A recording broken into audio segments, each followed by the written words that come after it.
Communication and Cultural Domination. Herbert I. Schiller. Contents. Foreword. 1. Cultural domination, sources, context, and current styles. 2. The diplomacy of cultural domination and the free flow of information. 3. The technology of cultural domination. 4.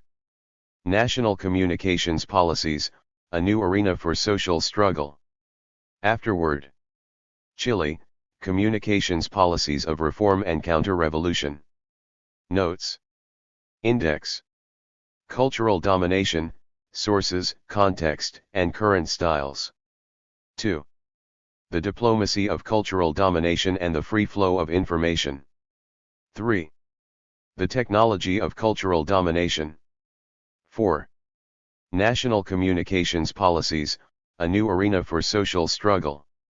Afterword. Chile, communications policies of reform and counter-revolution. Notes. Index. Foreword.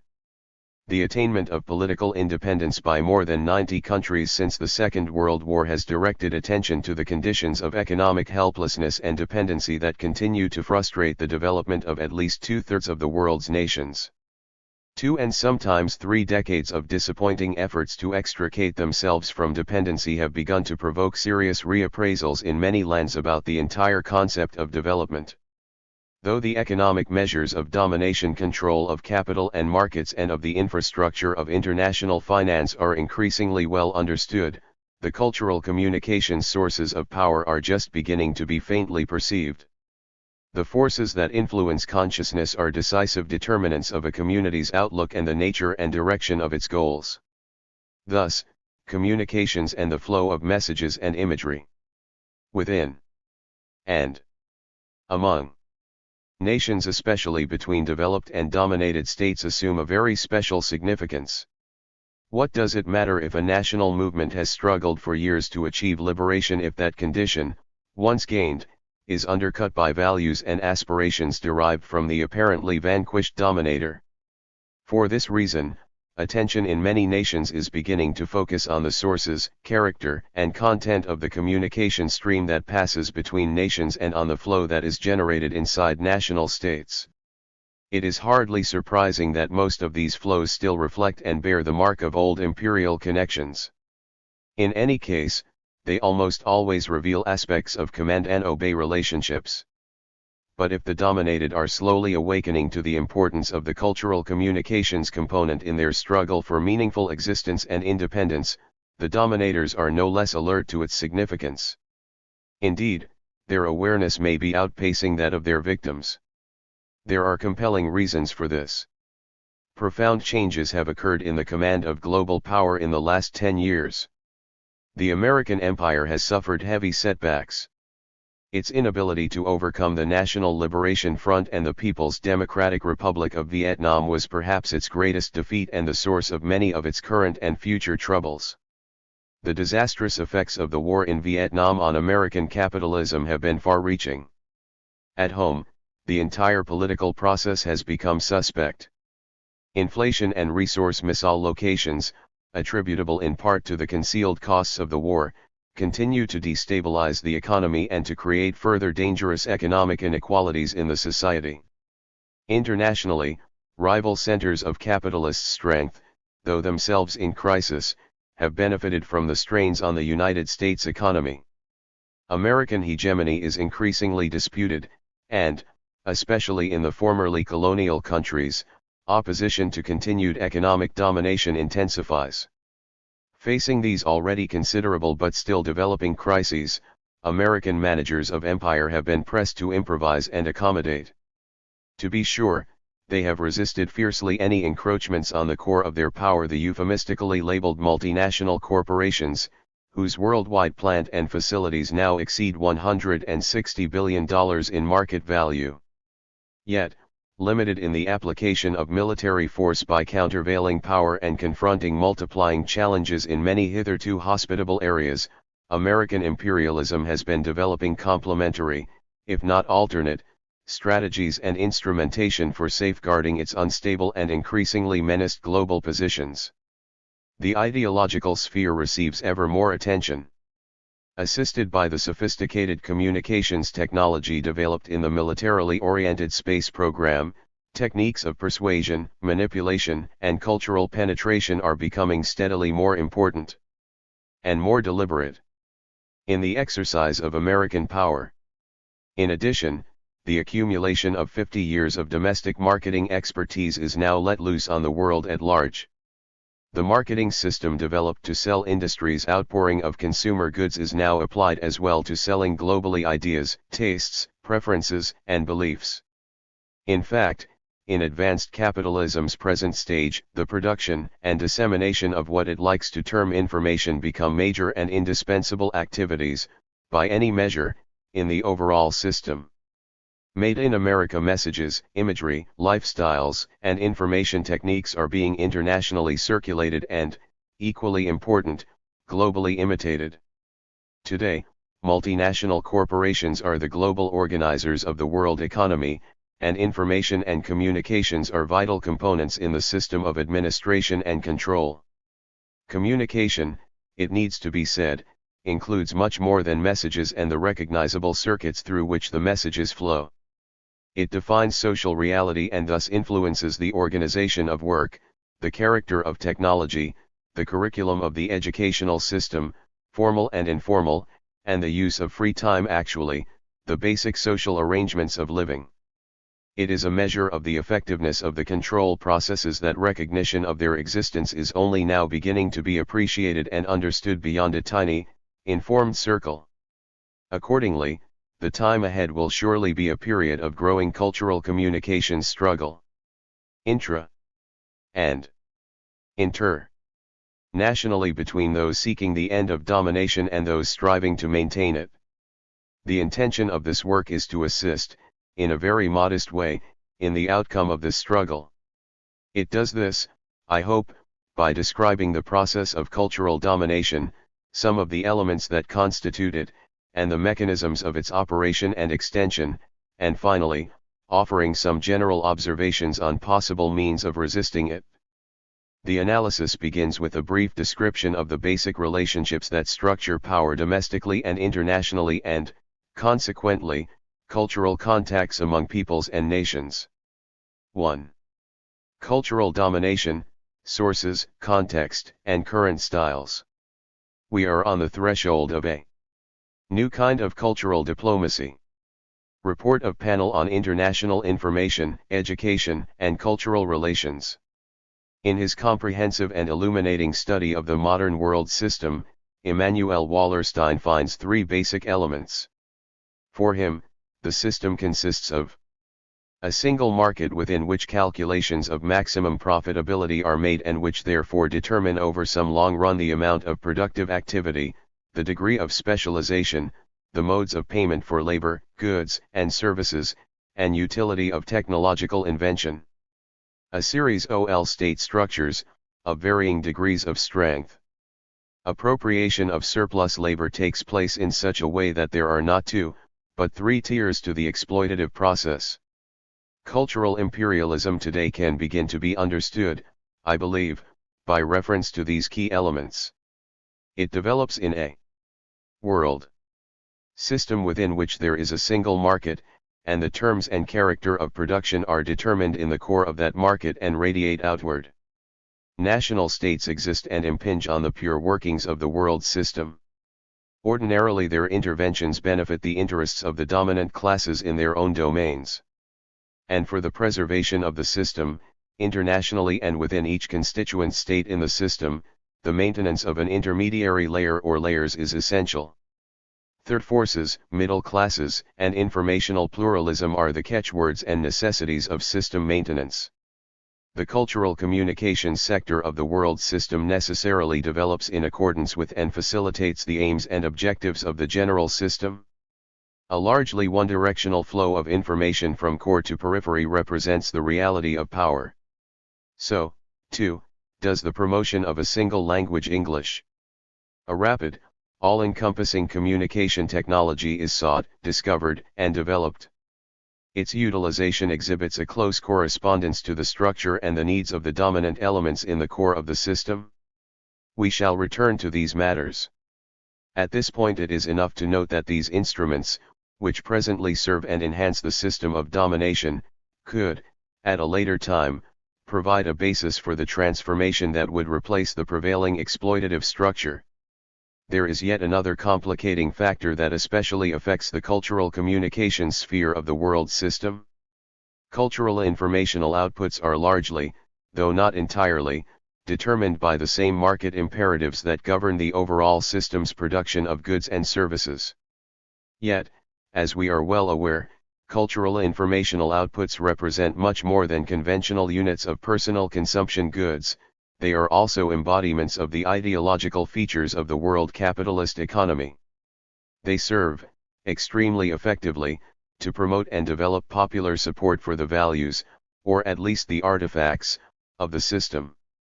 For example, David Ogilvy, founder of the powerful Ogilvy and Mather advertising agency, in a lavish endorsement of the Reader's Digest, commented, "The magazine exports the best in American life. In my opinion, the Digest is doing as much as the United States Information Agency to win the battle for men's minds." What, then, have been the dynamics of the cultural informational processes within the context of the modern world capitalist economy, particularly since the end of the Second World War? Elsewhere I have examined the objectives and operations of multinational corporations in communications. Here it may suffice to repeat that the basic economic organizational unit in the modern world capitalist economy is the MNC. A few hundred of these giant agglomerations of capital, largely American-owned, dominate the global market in the production and distribution of goods and services. Most significantly from our standpoint, this dominance extends to the production and dissemination of communications cultural outputs as well.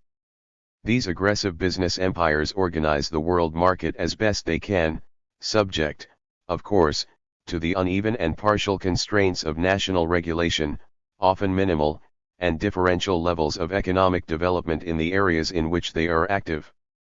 In furthering their goals of securing worldwide markets and unimpeded profitability, they are compelled to influence, and if possible dominate, every cultural and informational space that separates them from total control of their global/national environment.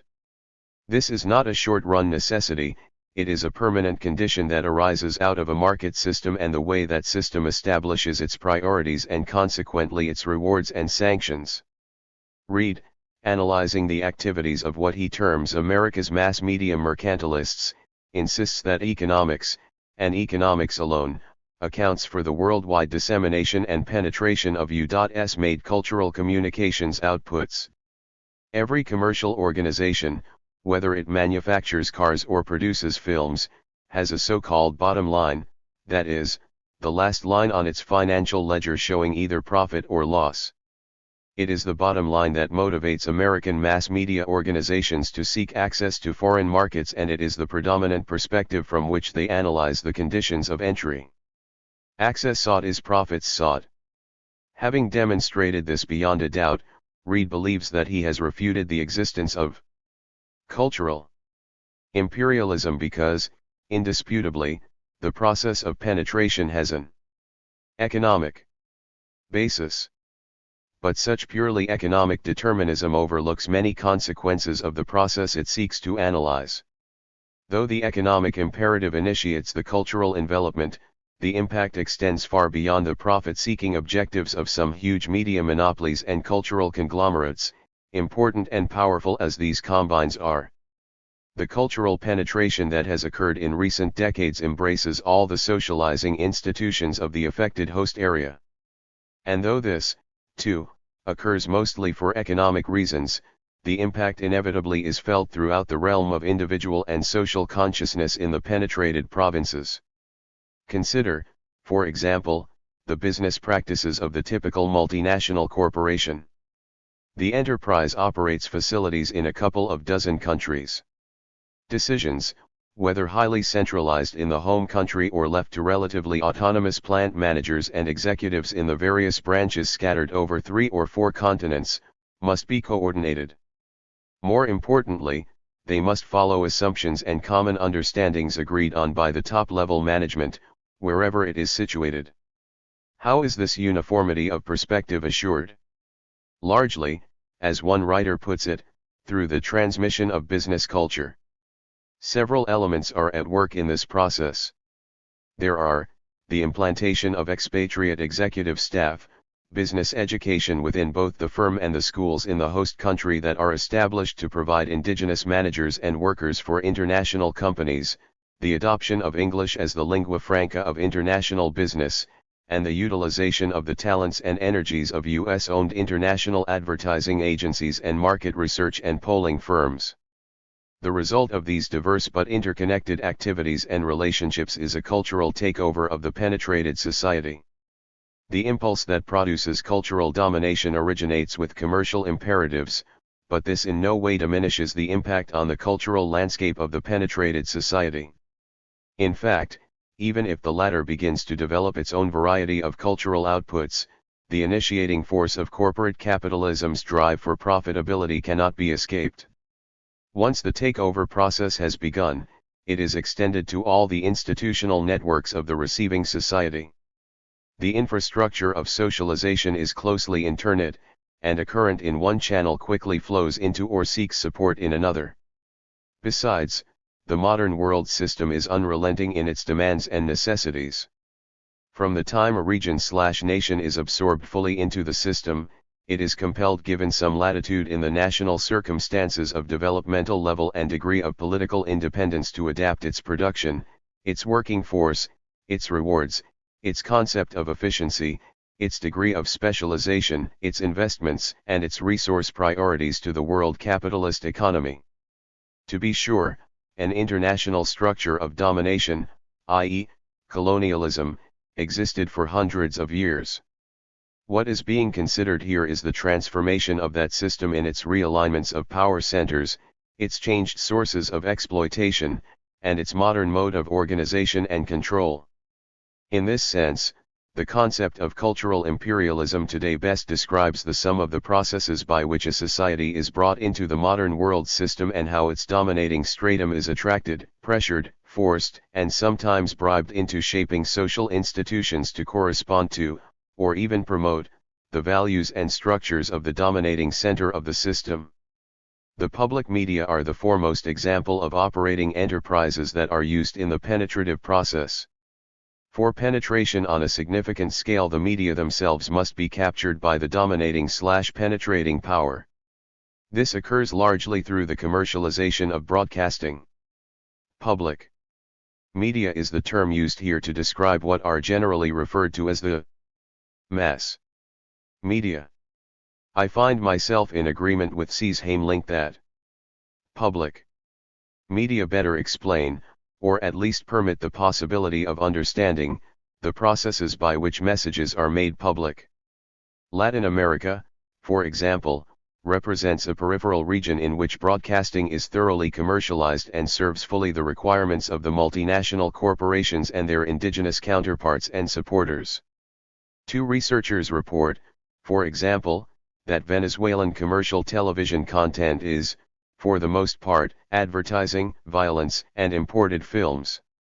Western Europe, itself part of the core of the world capitalist economy, has also moved toward the commercialization of its broadcast media, reflecting the insatiable market needs of its own business system, to say nothing of its substantial American component.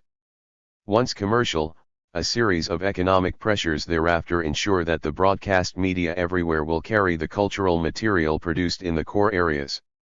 Imitations of that material may appear when and if the indigenous broadcast/film/print industries demand a share in their home market.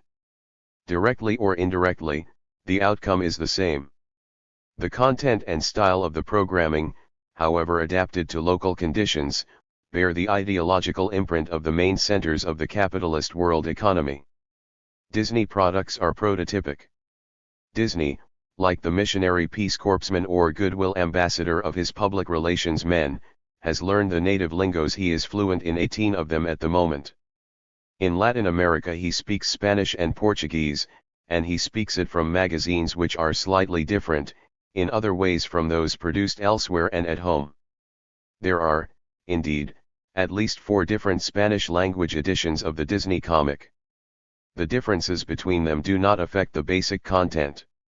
Similarly, the character and organization of education and scientific research in core and peripheral countries alike are compelled to adapt to and serve the requirements of the multinational corporate economy. Education in the advanced, capitalist states is arranged to produce managers, administrators, and skilled workers for the multinational corporations and the state bureaucracy. Similar, if less efficient, educational structures are established outside the core region. One of the priority tasks of the Agency for International Development has been to organize schools and institutes, patterned after the North American model, in third world countries. Sometimes, major American universities, in what appears as educational philanthropy, assist in establishing centers outside the United States. Journalism schools, for example, have proliferated throughout Latin America, many of them helped into existence and subsidized on a continuing basis by funds from the United States, flowing through sometimes obscure channels. At the highest level of training for corporate managers and executives, the most prestigious business schools in U.S. universities have taken an active part in internationalizing their instruction. The Harvard Business School has an affiliate management school in Lausanne, Switzerland, and another management school in Lausanne also has intellectual links to Harvard. New York University has organized a cooperative venture with the London Business School, affiliated with the University of London, and with the École de Hautes Études Commerciales at Juilly-en-Jussieu, near Paris. Graduates of the program in the first 2 years, it is reported, have found jobs easily. They have been hired by such concerns as First National City Bank, Morgan Guaranty Trust, Irving Trust, First Philadelphia Bank, Booz, Allen and Hamilton, ICI, and the French Industrial Development Agency. In other institutes in Europe, the staff and alumni from Harvard and Wharton are an influential if not dominant group within the faculty, and, in most cases, teaching and reading reflect a decidedly American business ethos. All of this leads inescapably to the conclusion that the coming generation of top managers in Europe, all more or less similarly trained to put the commercial interests of their enterprises above other considerations, are increasingly divorced from their particular national framework, and reflect, if anything, the business philosophy of the ruling United States schools. By no means is this influence restricted to Europe. For example, the Financial Times describes the Department of Business Administration of the American University in Beirut as the Middle East's Harvard, provides the local intellectual cream for the area. More than the education of future business leaders and government administrators in the capitalist world economy is being shaped by the MNC's needs. The organization of work in general and the perspectives and outlooks related thereto are also focal points for supervision and intrusion. One researcher, Rita Cruz O'Brien, has been examining the transfer of institutional forms and organizational structures from the metropolitan countries to the less developed societies in the crucial field of broadcasting. She observes, organizations like the BBC and RTF, NBC, and CBS exported not only their structures but their philosophies of operation, the traces of which remain in varying degrees in Africa, Asia, and Latin America. These traces are reinforced through continued transfers of personnel, training forms and imported programs or program types. Along with these arrangements come the highly developed techniques and perspectives of professionalization. Professionalization as it is known and practiced in the United States and Western Europe is one of the strongest means of segmenting the working force. It introduces differentiation and competitiveness and promotes a notion of objective and apolitical job activity and decision-making.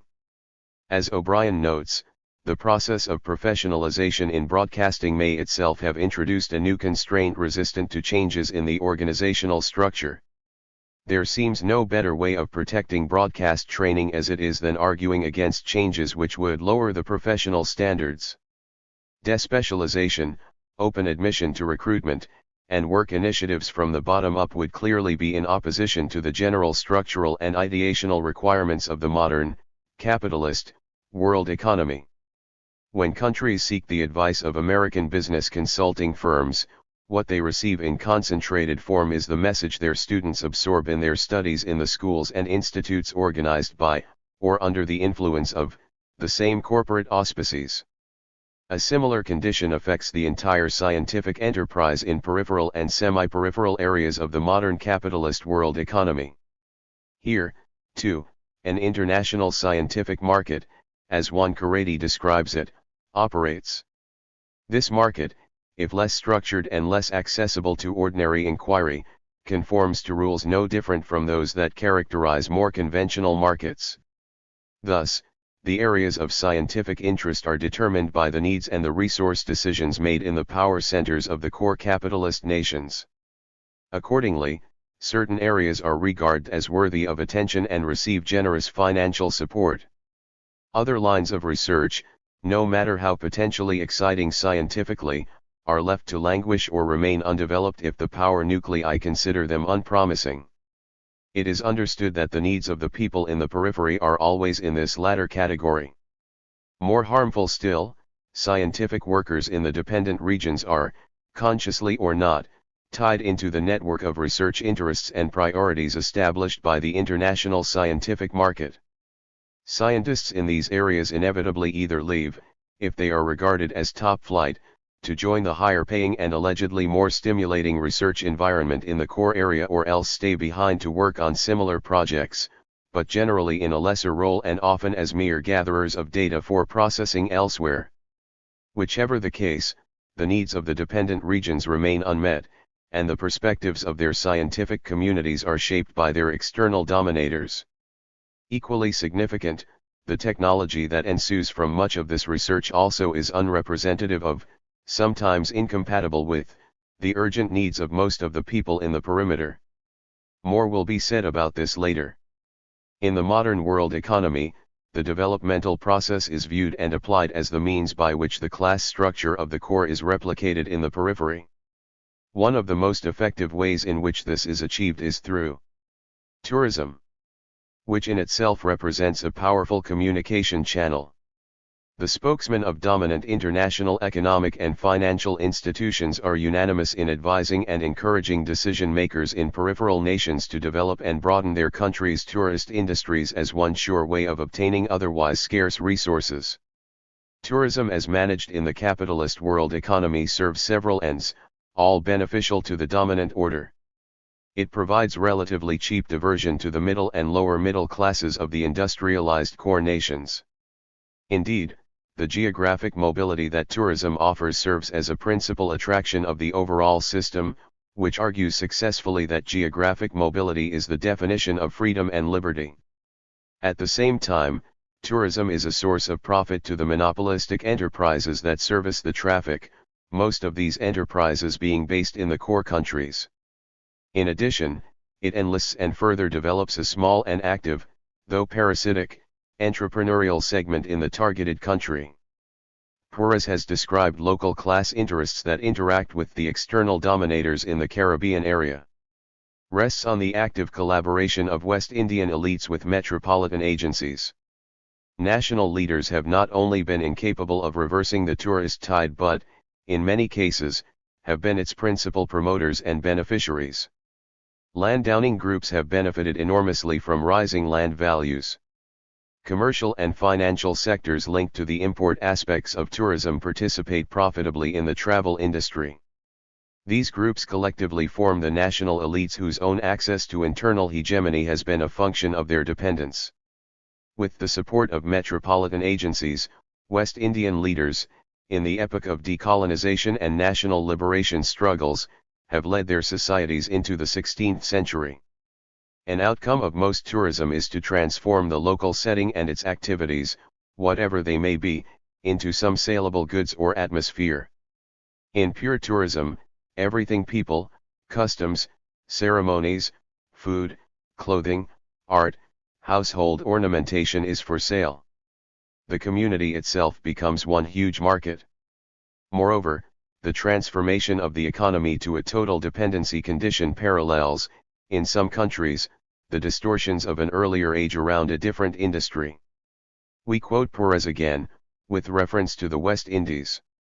Monoculture, white-black superordinate-subordinate relations, and the organization of society around the gratification of metropolitan needs, all essential characteristics of plantation culture, find immediate counterparts in the tourist culture.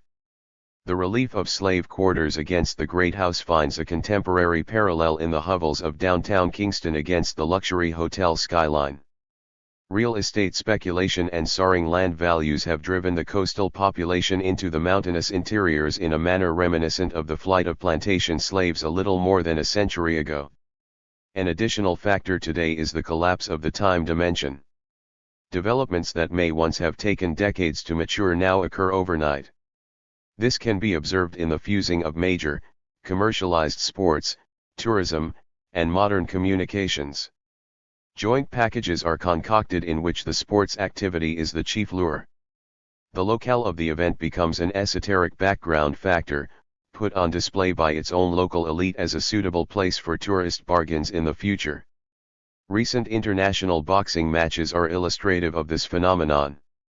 Zaire, for example, is chosen as the site for a championship fight before a worldwide TV audience.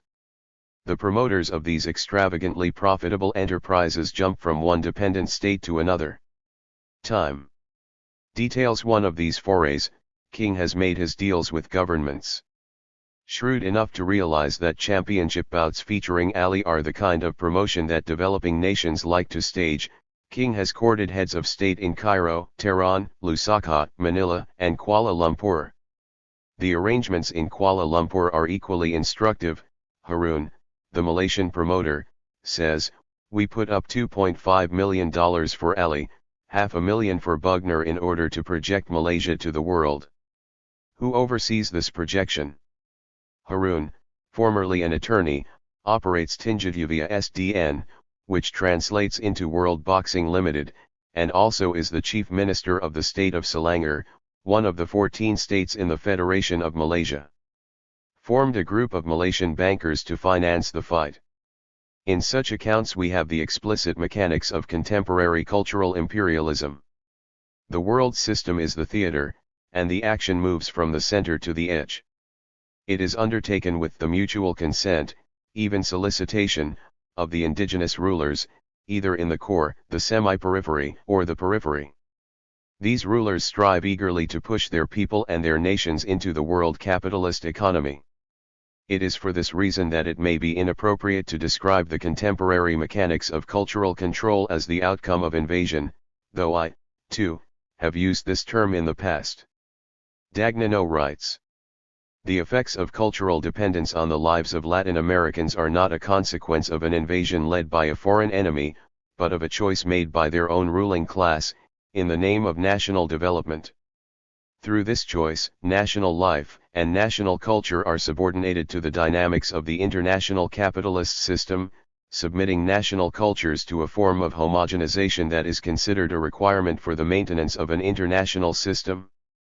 What is happening is that the cultural and ideological homogenization of the world is being pursued not by a single nation but by an integrated system of different national sectors, committed to a specific form of socio-economic organization. It is essential to be aware of the strong, collaborative role of the ruling groups in the dominated areas of the world capitalist economy, in what otherwise appears to be a one-way process of cultural penetration. Still, the active, initiating drives from the center of the system, from the United States, in particular, cannot be regarded as secondary elements in the process. It is, after all, the global market imperatives of the U.S. and West European-controlled multinational corporations that energize and organize the world system. It is the imagery and cultural perspectives of this ruling sector in the center that shape and structure consciousness throughout the system at large. This may help to explain the mixture of fury and bewilderment displayed by those responsible for the informational apparatus in the core area when there is any indication of rejection, in outlying regions, of the basic assumptions and arrangements of the central system. How else can we understand the frenetic attacks on the revolutionary Cambodian leaders when it appeared to Western officials that that terribly damaged society pulverized by American bombs and a massive intervention was withdrawing from the capitalist world system? The headline across 6 columns in the International Herald Tribune. On May 9, 1975, read, Khmer Rouge evacuates the cities in Cambodian peasant revolution. Population sent to interior, urban economy abandoned. These events were presented and analyzed as matters beyond comprehension. Henry Kissinger termed the first measures of that country's liberation leadership genocidal. More than in any previous period, the processes of informational control are, at least in some measure, deliberately organized and applied.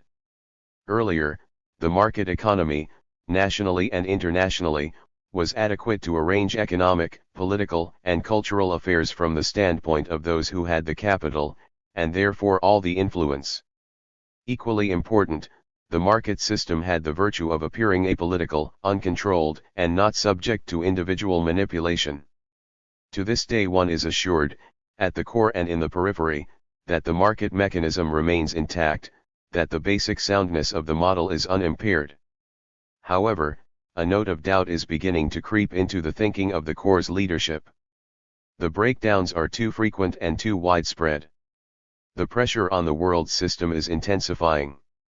The national liberation movements, the anti-imperialist wars that end disastrously for the dominators, the deepening economic and resource crises in the center of the system, all these make it impossible to believe in, and to rely exclusively on, natural processes of stabilization in the world system. Reflecting on these concerns, the senior vice president and economist of the Manufacturers Hanover Trust, one of the handful of dominant New York commercial banks, inquires. To return to fundamentals, the question that the conservative economists are increasingly asking themselves is whether or not the market enterprise system that has worked so well for us for 200 years is, in fact, a viable system. As we look realistically at the history of the world during this 200-year period, we see it spotted with episodes of severe depression. The 1930s was by no means our first serious depression, with periods of growth interspersed between these depressions. Under the political autocracy that has characterized world governments through most of the time until the Second World War, the bargaining position of the workers who are most sadly affected by these depressions has been so weak that there have not been, as a general rule, serious political disorders accompanying the depressions. We must now ask ourselves if the 25 to 30 years since the Second World War might not be an unusual period.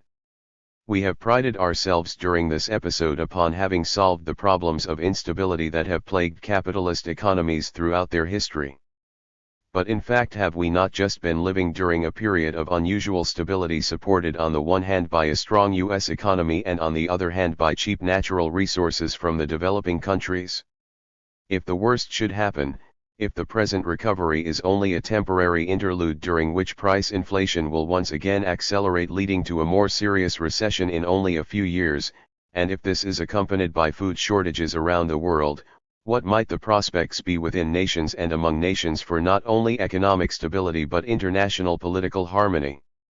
Similarly, the unplanned but assured outcome of cultural domination that once derived matter-of-factly from control of the flow of capital and access to the informational apparatus that it guaranteed can no longer be taken for granted. Accordingly, deliberate management of the sphere of consciousness has become necessary. And it has been undertaken for some time, along with the customary, commercial, unintentional domination that characterized the preceding era. Conspiracy need not be invoked to demonstrate that there is a large measure of intention in contemporary, American, cultural domination. Consider, for example, the nature and direction of communications research in the United States. Its interests parallel and undergird the corporate system that finances most of it. Communications research, while retaining its concern with audiences and the stimuli that excite them, has become internationalized, better to serve its chief sponsor, the MNC. Hamid Molina offers rich documentation about this development. He writes, in the last decade, the comparative and integrated study of social institutions, political behavior, social change, public opinion, and mass media has received unprecedented emphasis by the United States scholar. Though Molina's study of research on international communications encompasses a span of 120 years, beginning in 1850, he finds, Not surprisingly, that more than half of the studies quoted 52% were written between 1960 and 1969. Also, as might be expected, studies in specific cultural and geographical areas have corresponded roughly to United States involvement in those areas. Molina adds, this factor of involvement seems to have influenced heavily what domestic studies have been undertaken and what foreign works translated. He concludes, without further elaboration, that United States interests and involvements in world events generate scholarly studies as much as methodological and research developments. Otherwise stated, American corporate enterprise stimulates and promotes the research studies and methodologies that it requires for its maintenance and expansion. And, in fact, an entirely new subdivision of communications study has arisen to focus in a concentrated way on these matters. Happily named public diplomacy, the area is described by a university center of public diplomacy as concerning itself with the cause and effect of public attitudes and opinions which influence the formulation and execution of foreign policies. Another way of saying this is that public diplomacy is actually the utilization of communications research and related interdisciplinary fields for getting a grip on the minds of foreign audiences so that the foreign policies of the United States or, for that matter, any nation utilizing such techniques are admired, or at least accepted and tolerated. Some examples of public diplomacy in action are offered by one of its scholars and practitioners. Glenn H. Fisher, Dean of the Center for Area and Country Studies in the Foreign Service Institute of the U.S. Department of State, writes, Skill must be used in choosing international actions in the first place which can be expected to gain the desired objectives. For this reason Fisher believes that the space exploration program contributed substantially to American stature in the international arena. So, too, he says, the Peace Corps certainly was conceived with an age of public diplomacy in mind. On the other hand, Fisher is concerned that although the American public easily believed, after evidence was responsibly and carefully sifted, that President Kennedy's death was the murder act of one deranged person. A surprisingly widespread belief abroad that a plot had been swept under the rug. Obviously, public diplomacy runs into difficulties when the events or programs cannot be managed entirely or staged by the public diplomats. But the objective is clear. However complicated and troublesome to achieve, one must usually attempt to capture the mentality of significant groups, and a nation as a communication system. These are challenging tasks for communications researchers, but scholars have not been reluctant to accept them. The U.S. Information Agency, a $200 million annual operation and a major employer of personnel with communication skills, operational and analytical, is in the forefront of the new praxis. Wilson P. Dysart, one of its most knowledgeable officials, writes, as practitioners of the fragile art of presenting American attitudes and actions, we must now shape our operation in a much more sophisticated manner, with greater attention to the sensitivities of our audience than ever before. And what USIA needs, first and foremost, is to improve its listening instruments, its sensitive intake channels. This plea for better communications research about international publics makes the additional point that our primary role in this effort is to sensitize policymakers, from the White House on down, in the relevance, and the specific details of the communications environment abroad. The recent surge in research on international communications found by Molina, the appearance of the new field of public diplomacy described by Fisher, and the exhortation of USIA officials to sensitize policymakers to the international communications environment are different facets of the same condition, i.e., the global involvement of U.S. capitalism and its urgent need for reliable information about the climate of opinion in the areas in which it is active. Communications policy researchers, promoted from their former limited but not inconsequential role as advisors to advertisers and public relations men, now stride in the corridors of embassies and general staff headquarters. Their contributions are well understood and increasingly sought. The Shah of Iran not only makes multibillion-dollar armament purchases from the United States but also constructs a telecommunications system linking 52 cities with the capital, Tehran. The system, it can be assumed, will provide the infrastructure for both physical control and cultural domination. Foundations, private institutes, and university programs have taken up the increasingly pressing issues of control of information in an unsettled and explosive international environment. The rising level of attack in many places against the more manifest aspects of cultural domination requires informed and sophisticated responses from the dominators and their representatives. Forums such as UNESCO and the United Nations are now the scenes of intense and critical debate on matters of cultural sovereignty and cultural imperialism. However unself-conscious policy may have been in the past, now and for the future, acknowledgement of and deliberate preparatory action in the ideational area are a growing feature of corporate capitalist planning.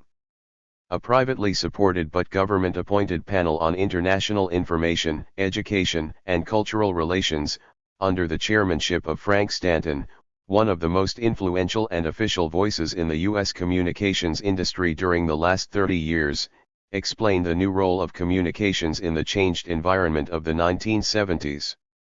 While the United States retains considerable, perhaps predominant, power in international affairs, the capacity of America to dictate the course of international events has diminished. This means that the United States will have to count more than ever on explanation and persuasion. The new premium on persuasion makes cultural diplomacy essential to the achievement of American policy goals.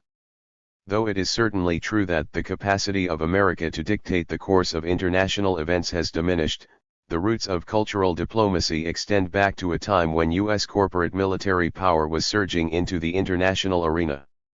It is to this period, in which the principles of communication control were first elaborated, that we now turn our attention. 2.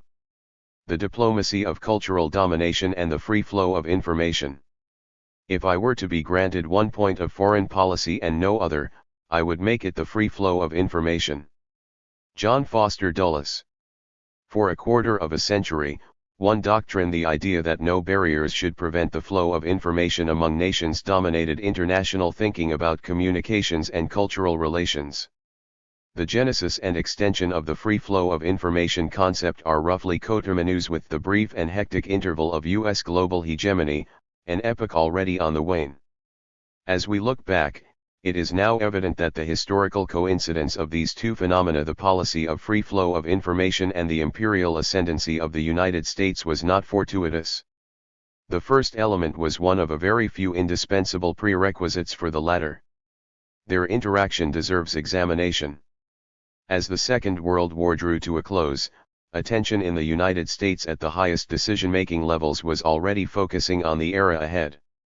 In 1943, 2 years before the war's end, it was clear that the United States would emerge from the conflict physically unscathed and economically overpowering.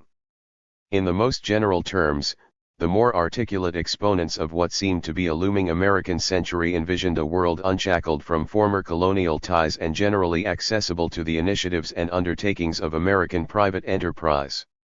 Accumulated advantages, not all of them war-related, ineluctably would permit American business to flourish and expand into the farthest reaches of the world capitalist system. The limits that the very existence of a sphere under socialist organization put on this expansion were, it might be noted, neither agreeable nor acceptable, at that time, to a self-confident North American leadership. The outward thrust of U.S. corporate enterprise was economic, but the utility of the cultural informational component in the expansion process was appreciated at a very early stage in the drama. The rapid international advances of U.S. capitalism, already underway in the early 1940s, were legitimized as unexceptional and highly beneficial expressions of growing freedom in the international arena, freedom for capital, resources, and information flows. It was an especially propitious time to extol the virtues of unrestricted movement of information and resources. The depredations of the Nazi occupation had traumatized Europe and a good part of the rest of the world. Freedom of information and movement were the highly desirable and legitimate aspirations of occupied nations and peoples. And it was relatively easy to confuse truly national needs with private business objectives.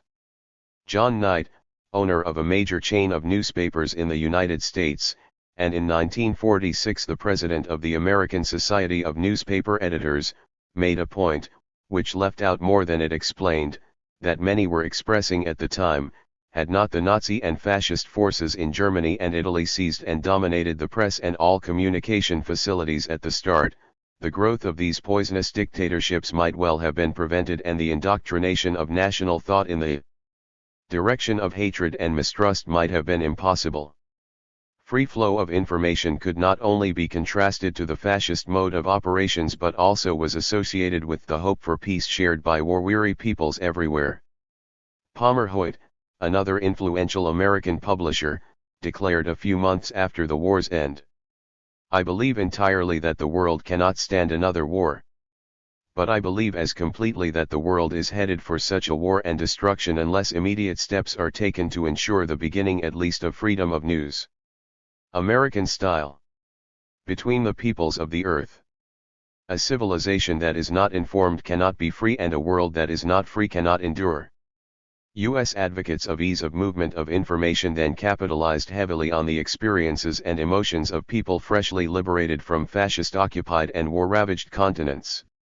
But accompanying the rhetoric of freedom were powerful economic forces employing a skillful political and semantic strategy. In the first decades of the 20th century, important sectors of domestic industry chafed impatiently at being excluded from vast regions preempted by the still forceful British and French empires, i.e., the British global imperial preferences that tied together that colonial system's network of dependencies and sealed them off from possible commercial penetration by other entrepreneurs. The decisive role played by the British Worldwide Communications Network, both its control of the physical hardware of oceanic cables and its administrative and business organization of news and information which held the colonial system together, promoted its advantages, and insulated it from external assault, had not escaped attention in the United States.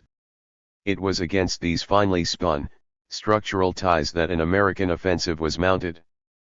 Conveniently, the attack could avail itself of the virtuous language and praiseworthy objectives of free flow of information and worldwide access to news. But there was no mistaking the underlying thrust. For years Kent Cooper, executive manager of the Associated Press, had sought to break the international grip of the European news cartels Reuters, Foremost, and Havas and Wolf. Cooper's book, Barriers Down, described the global territorial divisions the cartels had organized and the limitations they posed for the activities of the AP. As early as 1914, Cooper wrote, the AP board was debating whether the Associated Press should not make an effort to break through the Havas control of the vast South American territory. He recalled, the tenacious hold that a 19th-century territorial allotment for news dissemination had upon the world was evidenced by each year's discussion of the subject by the Associated Press Board of Directors, continuing until 1934. Cooper's indictment of the old cartels has an ironic quality today when U.S. news agencies largely dominate the flow of world information. In precluding the Associated Press from disseminating news abroad, Reuters and Havas served three purposes: they kept out Associated Press competition, they were free to present American news disparagingly to the United States if they presented it at all, they could present news of their own countries most favorably and without it being contradicted. Their own countries were always glorified. This was done by reporting great advances at home in English and French civilizations, the benefits of which would, of course, be bestowed on the world. Cooper also recognized the significance of Britain's domination of the oceanic cables. The cable brought Australia, South Africa, India, China, Canada, and all the British world instantaneously to London on the Thames. Britain, far ahead of any other nation, concentrated on the cable business. First it tied its empire together. Then it stretched out and tied other nations to it. And in harmony with Victorian practices, the news that went through this vast network of cables gave luster to the British cause. Cooper was not alone in seeing these advantages. James Lawrence Fly, chairman of the Federal Communications Commission during the Second World War, also drew attention to this subject. Among the artificial restraints to the free development of commerce throughout the world, none is more irksome and less justifiable than the control of communication facilities by one country with preferential services and rates to its own nationals. Great Britain owns the major portion of the cables of the world, and it is a fair statement that, through such ownership and the interlocking contractual relations based on it, that country dominates the world cable situation. This understanding of the power afforded by domination of communications was not forgotten. It was manifest 2 decades later when U.S. companies, with huge government subsidies, were the first to develop and then monopolize satellite communications. The impatient U.S. press associations and governmental communications regulators found others in the country who recognized the advantages that worldwide communications control bestowed on foreign trade and export markets. Business Week reported. Washington recognizes the post-war importance of freer communications as a stimulant to the interchange of goods and ideas. On a less lofty level, it means that federal officials are trying to loosen the grip which the British have long held through their cable system, which they tightened after the last war through the seizure of German properties in peacetime. Reduced costs of messages will energize our trade, support our propaganda, bolster business for all the lines. The magazine summed up the business view by quoting approvingly a comment that had appeared in the London Standard. It gives power to survey the trade of the world and to facilitate those activities which are to the interest of those in control. Of course, British power was not unaware of American interest in these matters. The influential Economist reacted tartly to Kent Cooper's expanding campaign, in late 1944, for the free flow of information. The huge financial resources of the American agencies might enable them to dominate the world. Like most big business executives, experiences a peculiar moral glow in finding that his idea of freedom coincides with his commercial advantage. Democracy does not necessarily mean making the whole world safe for the AP, nor did it mean, the Economist failed to add, retaining control for Reuters and British cables. The public official most directly concerned with formulating and explaining U.S. policy in the communications sphere immediately after the war was William Benton, the Assistant Secretary of State.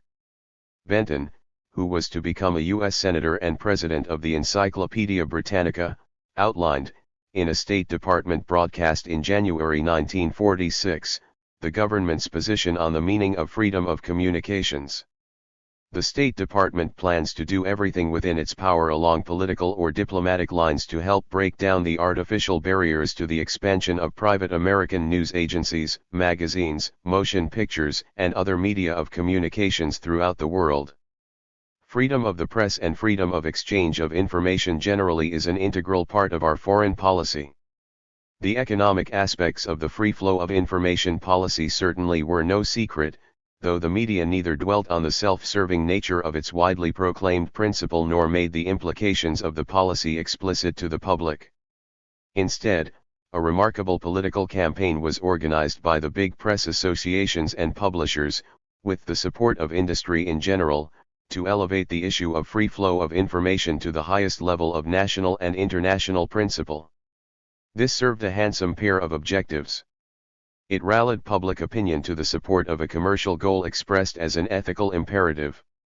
Simultaneously, it provided a highly effective ideological club against the Soviet Union and its newly created neighboring zone of anti-capitalist influence. It was obvious that the fundamental premise of free enterprise access to capital governs access to message dissemination would be intolerable to societies that had eliminated private ownership of decisive forms of property, such as mass communications facilities. Therefore, the issue of free flow of information provided American policy managers with a powerful cultural argument for creating suspicion about an alternate form of social organization.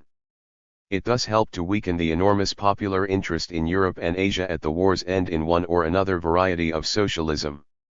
John Foster Dulles, one of the chief architects and executors of America's Cold War policy, was forthright on this matter.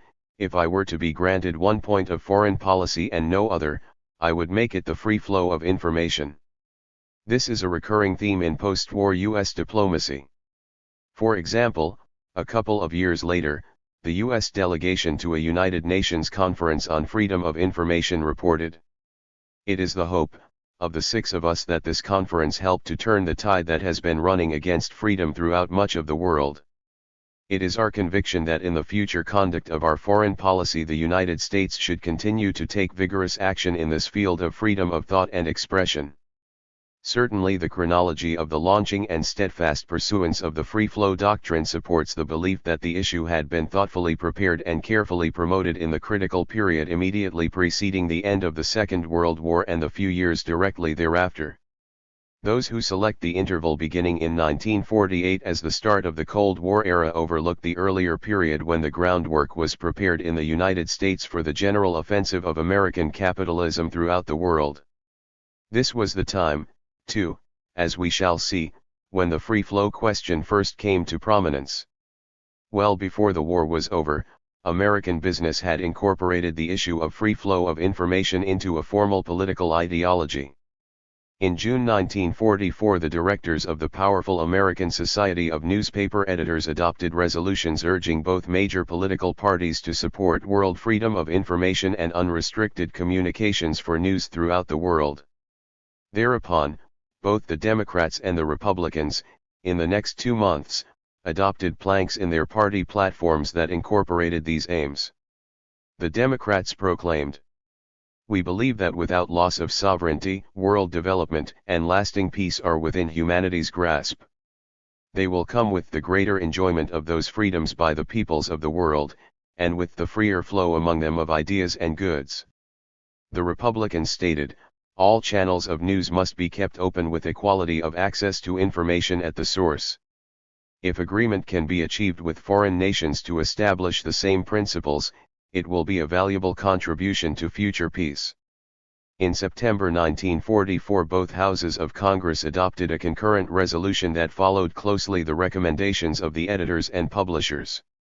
Congress expressed its belief in the worldwide right of interchange of news by news-gathering and distributing agencies, whether individual or associate, by any means, without discrimination as to sources, distribution, rates, or charges, and that this right should be protected by international compact. Having sought and secured congressional endorsement of their aims, the directors of the American Society of Newspaper Editors, meeting in November 1944, then declared that most Americans and their newspapers will support government policies. An action toward removal of all political, legal, and economic barriers to the media of information, and our government should make this abundantly clear to other nations.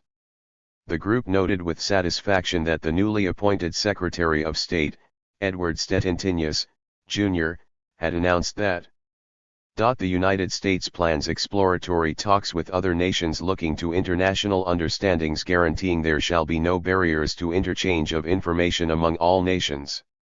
At the same time, the American Society of Newspaper Editors, in conjunction with the AP and United Press International, announced an international expedition of a delegation to personally carry the message of an international free press into every friendly capital of the world. In the spring of 1945, while the war was still being fought, the delegation traveled 40,000 miles around the world, to 22 major cities and 11 allied and neutral countries, on first priority of the War Department on Army Transport Command planes. While the private group of U.S. press representatives was making its international journey to marshal support for the free flow doctrine, the directors of the Associated Press placed a fund of $1 million a year at the disposal of Executive Director Kent Cooper to make the AP a global institution. In fact, as the war drew to a close, preparations for the promotion of the free flow doctrine shifted from the national to the international level. With congressional and political support assured and domestic public opinion effectively organized, the free flow advocates carried their campaign vigorously into the channels of international diplomacy and peacemaking that were becoming activated with the end of hostilities. One of the first occasions that provided an opportunity for an international forum for espousing the free flow doctrine was the Inter-American Conference on Problems of War and Peace convened in Mexico City in February 1945. Latin America, regarded for more than a century as a prime U.S. interest with European economic influence practically eliminated as a result of the war, was a natural site for testing the new doctrine in a congenial, if not controlled, international setting. Predictably, the conference adopted a strong resolution on free access to information that was based substantially on a United States proposal. The Western Hemisphere having been successfully persuaded of the merits of free flow, attention turned to the rest of the world. International peacekeeping structures were being established, and the United States made certain that the newly created United Nations, and the related United Nations Educational, Scientific, and Cultural Organization, would put great emphasis on the free flow issue.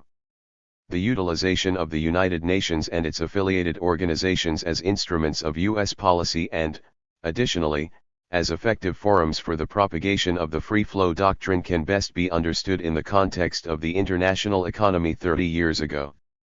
In the 1970s, the United States often is on the minority side of the voting in the United Nations. In the 1940s, affairs were quite different. 50 states were represented in the first meetings of the United Nations in 1945, hardly more than a third of the present 143 nation membership. Of the original 50, 2/5 were Latin American states, at that time almost totally subservient to North American pressure. The West European member states were economically drained, politically unstable, and heavily dependent on the United States for economic assistance. The few Middle Eastern, Asian, and African countries then participating in the UN were, with a few exceptions, still, in real terms, subject to the Western Empire system. In sum, the United Nations, in 1945–48, was far from being universal, much less independent. In fact, it was distinguished by an automatic majority, invoked whenever its heaviest financial supporter and economically strongest member desired to use it. Western image-making and information manipulation often made a great play of Soviet obduracy, as reflected in its use of the veto. Unmentioned were the political and economic relationships that permitted decisions favorable to the United States to be voted routinely with overwhelming majorities. In this atmosphere, the UN's endorsement of the free flow doctrine was hardly surprising. It was also poor evidence that the principle had genuinely international support or that its full import was appreciated. Rather, it offered a striking example of how the machinery of international organization could be put at the disposal of its most powerful participant. What follows is a very brief review of the utilization of UNESCO and the United Nations itself for the propagation of the free flow doctrine. The earliest proposals for the Constitution of UNESCO, which were drafted by a U.S. panel of experts and reviewed by the State Department, prominently espoused the free flow of information as a UNESCO objective. In an account of the meetings of the U.S. delegation to the Constitutional Conference of UNESCO in Washington and London in October and November 1945, the head of the delegation, Archibald MacLeish, repeatedly emphasized his conviction that the free flow of information was a basic principle. There is no reason to doubt this. Many people in the United States, especially in the literary and humanistic arts, fully supported the concept of free flow, unaware of, or perhaps indifferent to, the central purpose the doctrine served or to which it was meant to be applied. It is in this respect that the first report of the United States National Commission for UNESCO to the Secretary of State, in early 1947, is an unusual document. It contained a mildly worded qualification with respect to the free flow doctrine. The Commission recommended the American delegation should advance and support proposals for the removal of obstacles to the free flow of information in accordance with the report of the Committee of Consultants to the Department of State on Mass Media and UNESCO. The Commission differs, however, with the Committee of Consultants in believing that the organization should concern itself with the quality of international communication through the mass media and should give serious study to the means by which the mass media may be of more positive and creative service to the cause of international understanding and therefore of peace.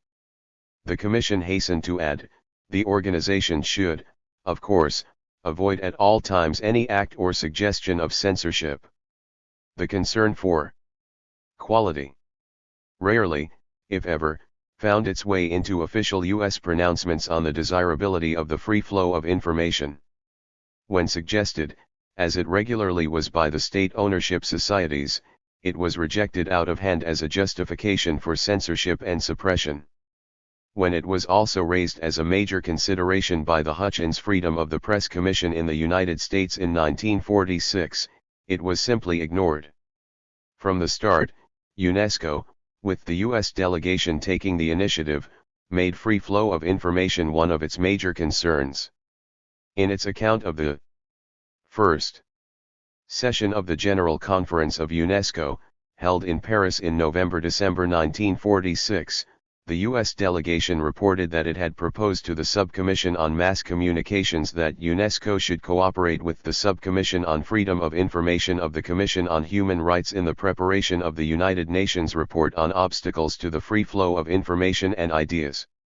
In fact, a section on free flow of information was created in the Mass Communications Division of UNESCO itself.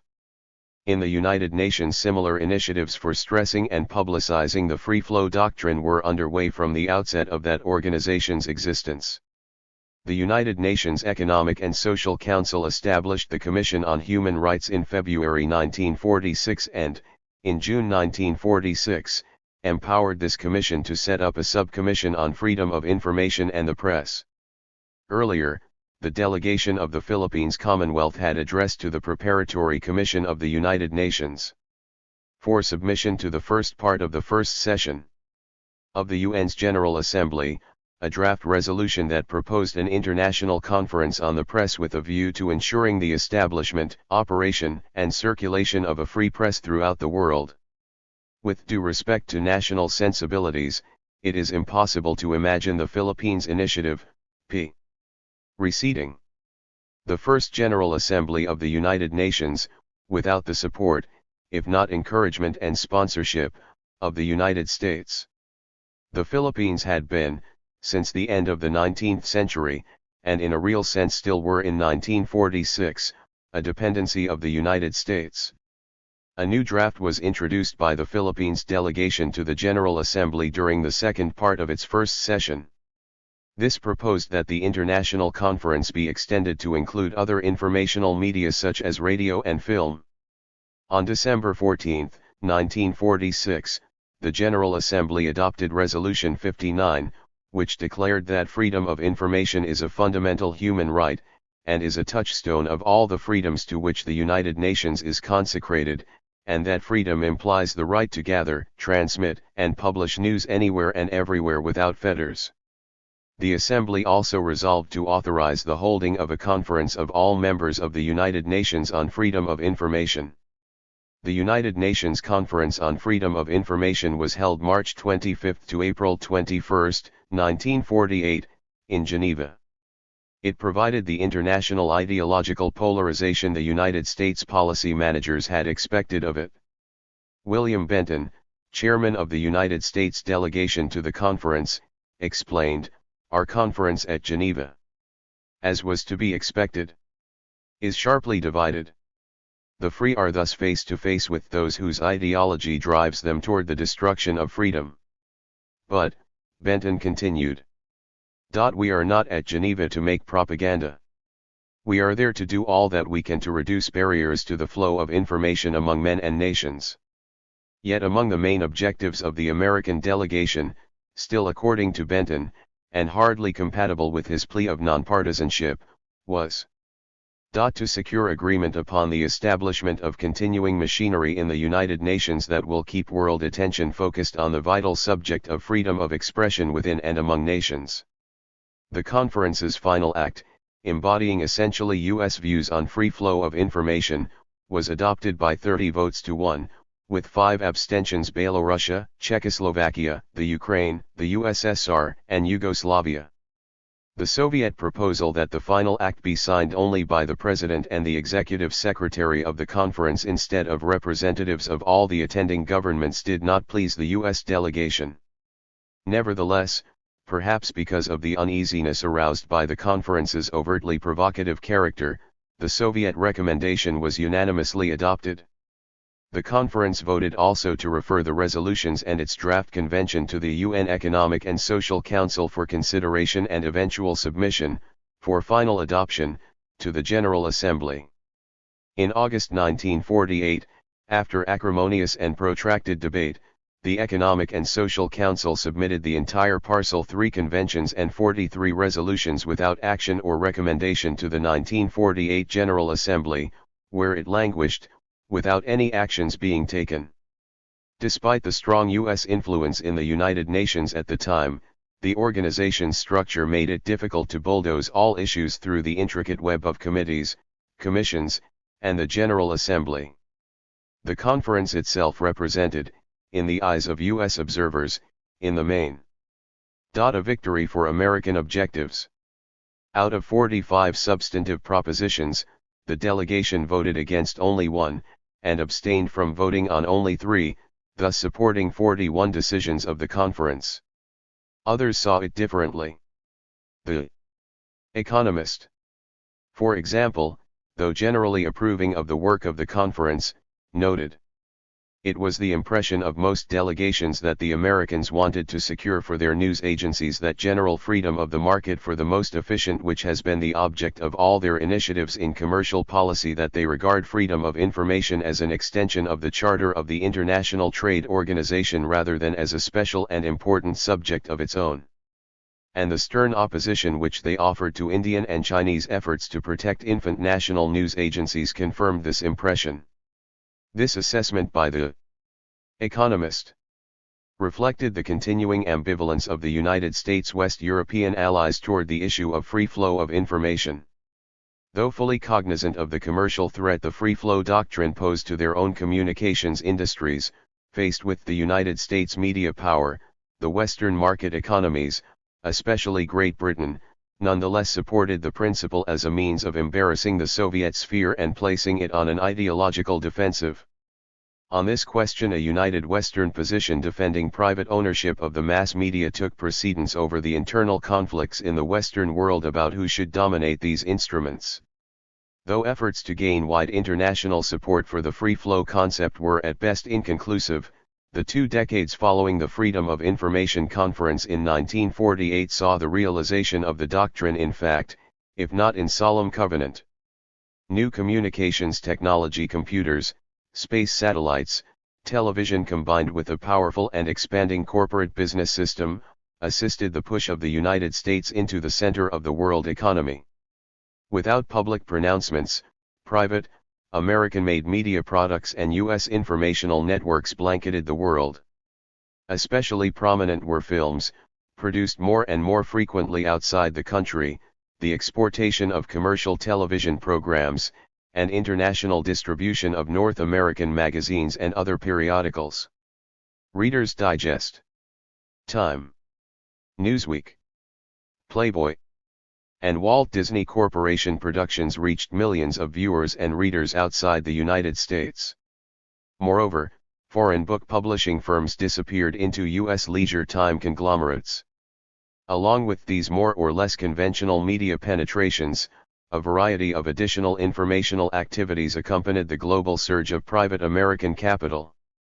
Foremost, perhaps, was the extension of the opinion poll and consumer survey, now undertaken all over the world, often under the auspices of American-owned research companies. Largely as a reaction to the flood of American cultural material and the usurpation of national media systems that were required to disseminate it, a new mood with respect to the doctrine of free flow of information became observable in the international community in the late 1960s and early 1970s. Besides the free flow view, one began to see frequent references to cultural sovereignty, cultural privacy, cultural autonomy, and even admissions of the possibility of cultural imperialism. Another factor that perhaps is contributing to the shift of emphasis, outside the United States, away from the quantity to the consequences of free flow of information is the changed nature of the international community itself. Since 1945 more than 90 new national entities, most of them still in an early stage of economic development, have emerged to take their places in the community of nations. A paramount concern of these states is to safeguard their national and cultural sovereignty. Then, too, the results of 2 decades of de facto free flow of information have not gone unremarked. It is difficult, in fact, to escape the global spread of U.S. cultural styles featured in the mass media of films, TV programs, pop records, and slick magazines. Their influence prompts sentiments such as that expressed by the Prime Minister of Guyana: a nation whose mass media are dominated from the outside is not a nation. 25 years later, the 1948 comments of Robert D. Lee, director of the staff of the Hutchins Commission on Freedom of the Press, have a prophetic ring. The main burden of my presentation is that in the present day, and especially across national boundaries, this faith in an omnicompetent world citizen served only by full flow of words and images is an oversimplification of the process and effect of mass communication. Barriers down standing by itself is not adequate policy in the international field. The focus changes from free individual expression as a right, to the primary need of the citizen everywhere to have regular access to reliable information, and, also, ready access to the existent diversity of ideas, opinions, insights, and arguments regarding public affairs.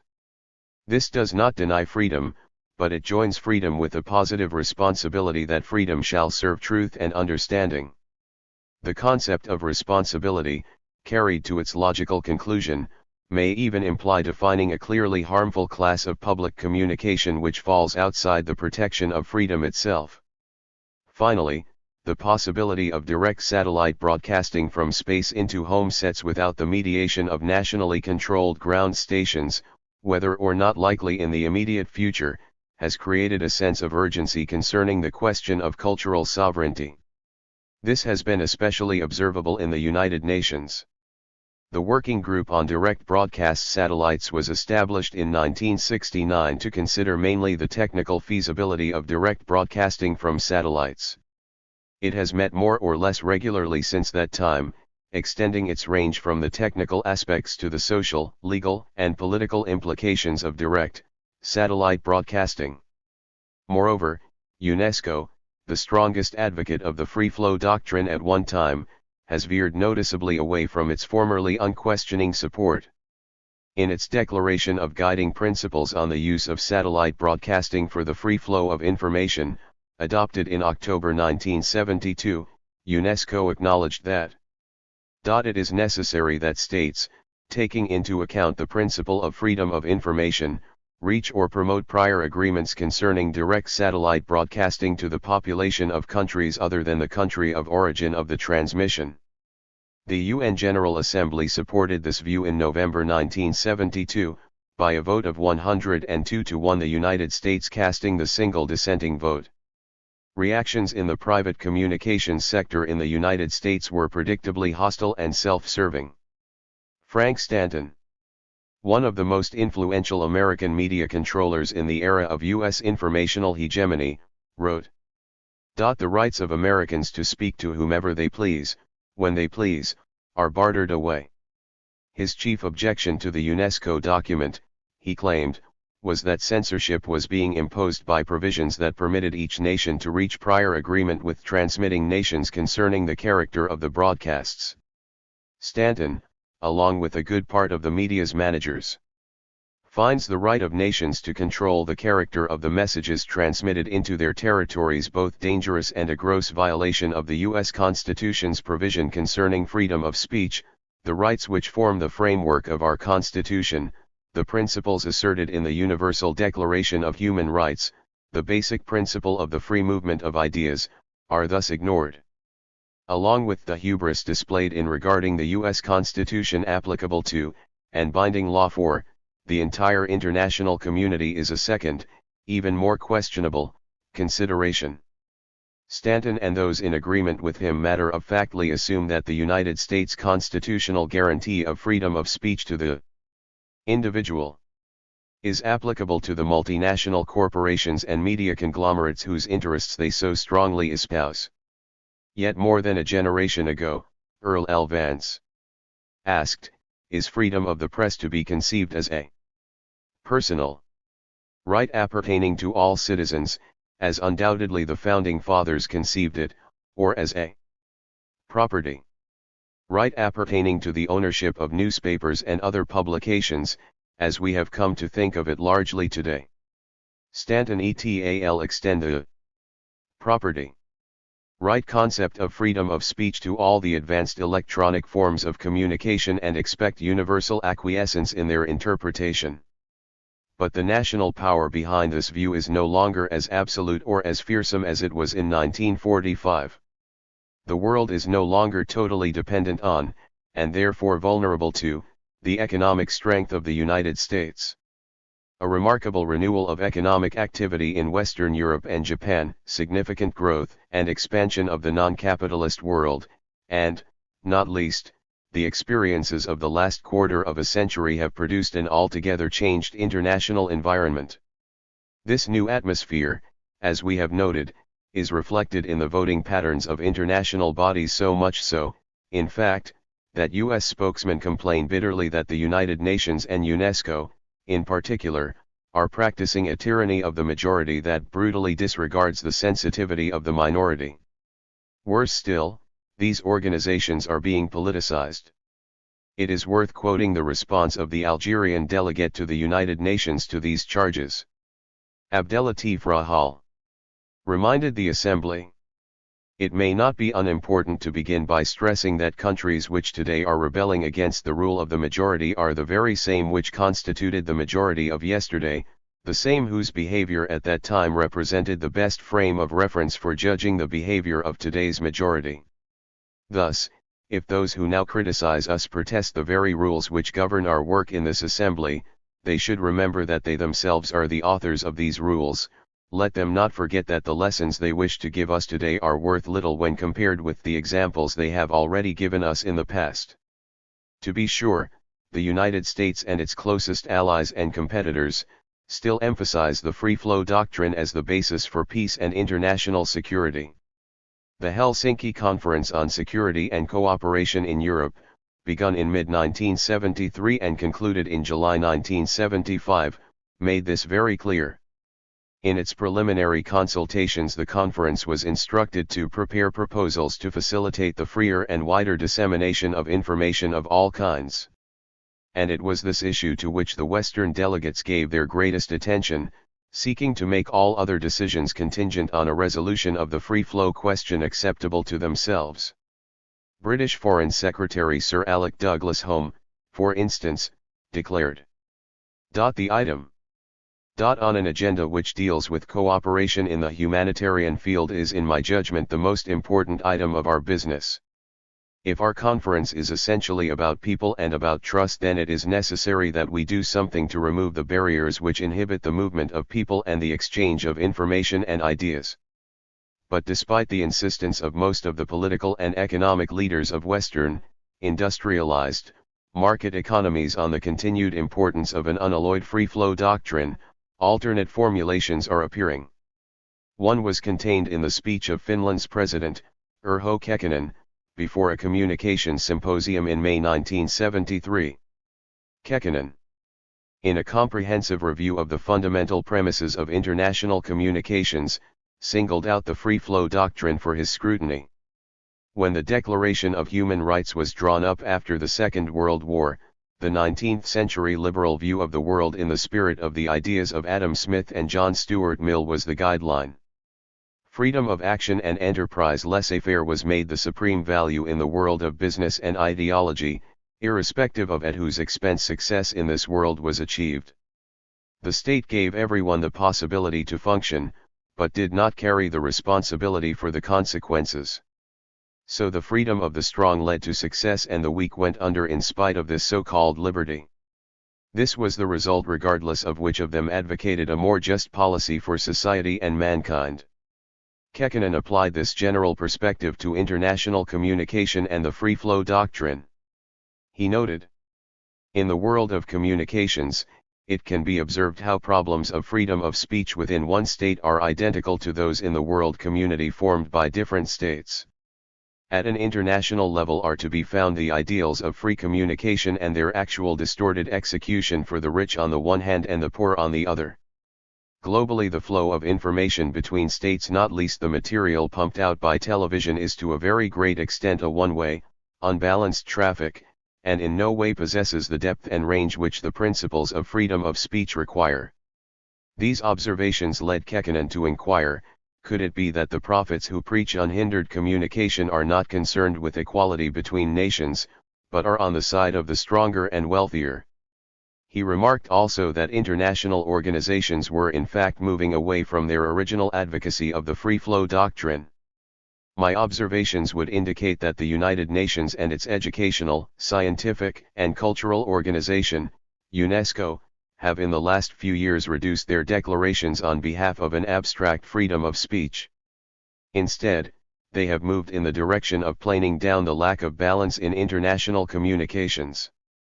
From all this, Kekkonen concluded, a mere liberalistic freedom of communication is not in everyday reality a neutral idea, but a way in which an enterprise with many resources at its disposal has greater opportunities than weaker brethren to make its own hegemony accepted.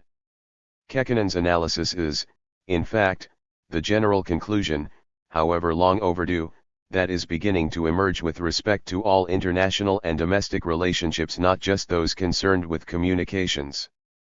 When there is an uneven distribution of power among individuals or groups, within nations or among nations, a free-hand freedom to continue doing what led to the existing condition serves to strengthen the already powerful and weaken further the already frail. Evidence of this abounds in all aspects of modern life, in race, sex, and occupational and international relationships. Freedoms that are formally impressive may be substantively oppressive when they reinforce prevailing inequalities while claiming to be providing generalized opportunity for all. Not surprisingly, individuals, groups, and nations increasingly are seeking means to limit the freedom to maintain inequality. Measures aimed at regulating the free flow of information are best understood from this perspective. Moreover, they explain new developments in U.S. cultural communications policy, which are the subject of the next chapter. 3. The technology of cultural domination. After 30 years of almost unqualified acceptance in international politics, the doctrine of free flow of information is now increasingly on the defensive. The final act at Helsinki, the outcome of the 1973-75 Conference on European Security and Cooperation, contrary to official American pronouncements, may be interpreted as a definite limitation on the free flow concept. Similarly, the 18th General Conference of UNESCO, in the fall of 1974, approved a medium-term plan for 1977-82 which suggested that the traditional notion of the free flow of information needs to be complemented by that of a more balanced and objective flow, both between countries and within and between regions. Not without reason, therefore, are decision-makers and advisors intensifying their search for policy alternatives that will permit a continued U.S. influence, if not dominance, in international cultural and economic affairs. More often than not, the alternative emphasized and encouraged is technology. In fact, the present design of U.S. cultural policy seems to be to rush advanced communications technology into place and into operation. This technology embraces computer networks and satellite broadcasting systems, all of which can operate transnationally. For example, Leonard Marks, a former director of the United States Information Agency, addressing a conference sponsored by the U.S. State Department in 1974, is quite explicit. Our strategy cannot be based on the current communications system long before a direct broadcast satellite becomes feasible. However, there will be global electronic networks, some of which are already in operation, which will pose realistic questions about information flow and cultural integrity. These networks will move massive amounts of information through high-speed circuits across national boundaries. Moreover, they will be effectively beyond the reach of the traditional forms of censorship and control. The only way to censor an electronic network moving 648 million bits per second is literally to pull the plug. The international extension of electronic mail transmission, data packet networks, and information bank retrieval systems in future years will have considerably more effect on national cultures than any direct broadcast systems. Our strategy will have to take this into consideration. Mr. Marx also sounds a note of urgency and regards with apprehension efforts to limit the introduction of the new technology. In the short run, however, our problem is preventing precipitate action toward imposing international restrictions on any communication technology. The strategy is well founded. The offer of advanced technology, communications technology especially, cannot fail to be alluring to a large part of the international community. For this reason alone it is imperative today to consider the general role of technology not only as an instrument for effectuating cultural domination but as an embodiment of this very domination. The present world is sharply divided between industrialized, relatively well-off societies and non-industrialized, impoverished peoples. The attraction of economic development has an understandably powerful, perhaps irresistible, appeal to poor countries and their leaders. The conditions accompanying development along Western lines are less appreciated. Technology and the way it is used affect the basic infrastructure of social communication. Thus the acceptance of a developmentalist strategy in a nation introduces more than industrial techniques and equipment. The way human beings are related to each other in work and in their community and family life is largely, if not overwhelmingly, determined by the nature of the technology employed, how it is employed, and the social relations that govern its use. It is paradoxical, but perhaps inevitable, that the discussion of development in Western literature inverts the relationships and confuses initiating with reacting forces. This is particularly noticeable with respect to the interaction of development with communications. A substantial literature, the bulk of which appeared in the United States, as might be expected, in the brief ascendancy of American international power after the Second World War, has linked communications, the mass media in particular, closely with economic development. The central assumptions are based on the influential role mass communications can play, through exhortation and imitation, in instructing traditional people to follow the ways of the more advanced societies. Thus, proponents of these views suggest the desirability of having the modern media promote empathy for change, for becoming modern, for discarding traditionalism, for desiring the goods of Western consumer society, for leaving the countryside and migrating to the city and becoming urbanized. A group of political scientists at the Massachusetts Institute of Technology, of whom Daniel Lerner, Frederick Frey, Ithiel de Sola Pool, and Lucian Pye are most prominent, are associated with one, or another, or all of these conceptions. Lerner's theory of communications and development, perhaps the most comprehensively elaborated, is described by Frey. At the core, the theory describes the process of modernization in terms of four variables: urbanization, literacy, mass media exposure and participation, and, further, everywhere, increasing expanization has tended to raise literacy, rising literacy has tended to increase media exposure, increasing media exposure has gone with wider economic participation and political participation. At about the same time that Lerner was elaborating this theory of development dependent on communications, UNESCO, still firmly a U.S. international adjunct, was publishing criteria for minimally desirable levels of media adequacy for development. These were the familiar ratios of newspaper consumption, radio sets, cinema seats, etc., per capita. Yet the sequence is backward. Though it is undeniable that the mass media, following Western prescriptions, produce willing participants for a developmental course patterned on the Western model, the relationship is an after-the-fact one. First comes the system itself, however it emerges or is introduced into the traditional organism/society. The process that Western academics call modernization generally follows the introduction of the business system, its commercial arrangements, financial networks, economic activities, and, not least, its technological structures and processes. It is all of these, in toto, that initiate and require the modernization campaigns. And it is the technology broadly defined as organizational structures, administrative hierarchies, and, of course, equipment and processes that determines the fundamental communications patterns. The mass media, the press, radio, television supplement and extend the message the system wants conveyed. But the basic substructure of material productive arrangements induces and compels the message's formulation and character. This occurs, to be sure, somewhat mysteriously, to everyone concerned. Technology as we have defined it and the conditions of productive life are seen as normal, natural, and non-ideological. This is especially observable with respect to hard technology. Technology, which appears mainly, and is almost exclusively understood, as visible machinery and hardware, lends itself admirably to the claim that it is neutral, value-free, and employable under any social order, for sometimes quite different ends.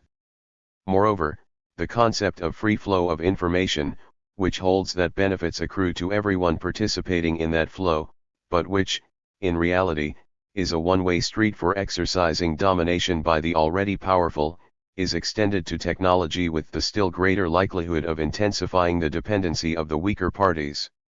It is important to recognize that the technology of advanced capitalism is hardly likely to be appropriate for developing countries, and it is essential to understand that this technology is in itself an expression of the capitalistic structures and the strivings from which it emerged. The conceptions and designs for the hardware and the processes that accompany it are shaped by, and come out of, the production and social relations existing at the time. Certainly, the development of technology in contrast to inventive ideas that do not materialize depends entirely on its acceptance by, and encouragement from, the decision-making power centers of the economy. It would be inconceivable for this to be otherwise. As Nicholas Garnham puts it, we should see technology rather as those potentialities which a particular social power structure chooses to concretize and institutionalize. In short, questions of the relationship of a technology to a society are political questions. They concern the power relations within the society and value judgments as to the shape of that society, the direction of its development, and the utilization of resources to that end. Raymond Williams explains that one of the continuing confusions is the belief that new technologies are invented as it were in an independent sphere, and then create new societies or new human conditions. The historical reality is different. Williams notes, in no way is this a history of communications systems creating a new society or new social conditions. The decisive and earlier transformation of industrial production, and its new social forms, which had grown out of a long history of capital accumulation and working technical improvements, created new needs but also new possibilities, and the communications systems, down to television, were their intrinsic outcome. Technology is a social construct and serves the prevailing system of social power, though it often contributes to changes in the organization and distribution of that power. In Western European and North American economic development, private ownership of productive resources has provided the base of that social power.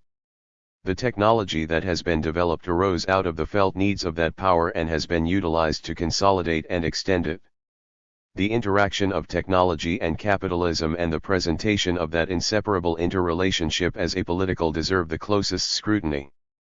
Dallas Smythe insists that the idea that technology is autonomous is itself a political concept.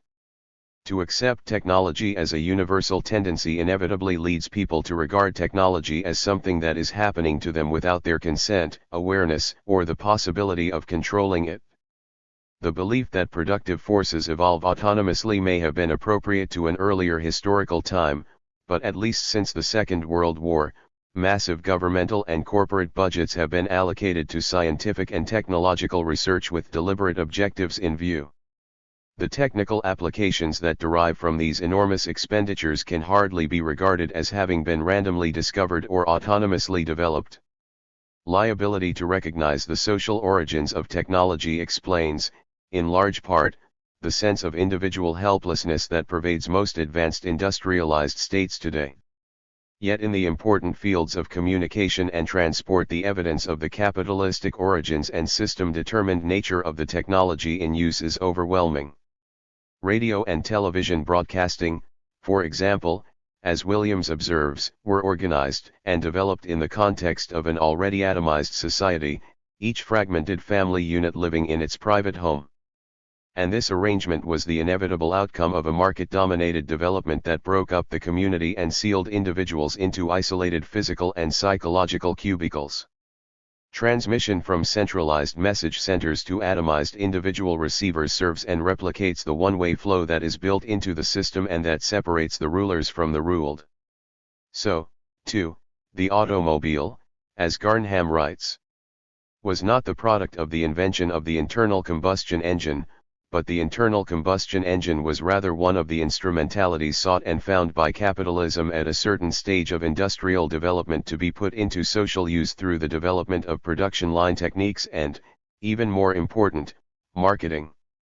The automobile industry, as we know it, moreover, depended for its growth on inserting these instrumentalities into a political structure which bore the burden of road building publicly while allowing the profits of automobile manufacture and sale to be accumulated privately. The ecological crisis that hangs over industrial society provides the ultimate evidence. Barry Commoner has carefully traced some of the relationships that reveal the connection between the prevailing technology and the social system. He states, "The crucial link between pollution and profits appears to be modern technology, which is both the main source of recent increases in productivity and therefore of profits and of recent assaults on the environment. Driven by an inherent tendency to maximize profits, modern private enterprise has seized upon those massive technological innovations that promise to gratify this need, usually unaware that these innovations are often instruments of environmental destruction. The basic factor in the introduction of new technology is obviously the quest for profitability. The unawareness of the consequences is actually an indifference to the social costs, the ensuing environmental degradation that affects society, not the producer. What is Och's special interest here is Commoner's finding that the technology, introduced in the United States especially since the Second World War, has demonstrated an overwhelming tendency to degrade the ecosystem. But, as we know, this vital information is presented to the general public by the system-serving informational apparatus in a totally vitiated form. The relatively mysterious abstraction technology is offered to the people as an explanation for rampaging ills, not the specific technology of profit-seeking capitalism. One of the most striking and continuing examples of how science, technology, and objectivity are directed comes from the military sphere, Pentagon financing having dominated research in the United States for more than a generation. On the basis of a study of Department of Defense contracts at Stanford University active on February 9, 1971, two scientists found. Our study demonstrated that the military had developed a rational, well-administered program to define research priorities in terms of current and projected military needs and to purchase R&D from universities based on these needs. Thus, while the scientific process as reflected in each individual project proceeded objectively, funding availability biased scientists' choices on which projects to pursue. These scientists quote Department of Defense officials. The DOD is not simply accepting scientific and technological products coming from a random pattern of independent research activities in the universities. Rather, DOD interest in some particular area can stimulate growth and development plan to fill specific short-term and/or general long-term technological gaps in the military's capability. Another example of the socio-political origins of technology is provided by the circumstances surrounding the development of communications satellites. Though the technology has been praised for its capability to provide global instruction, cultural enrichment, and instantaneous accessibility to informational storehouses throughout the world, it is necessary to remember that the research and development funds that led to the conception and production of these high-flying transmitters and antennae were provided by an American military commercial alliance with very clear objectives in mind. This was no random search for improved means of communication.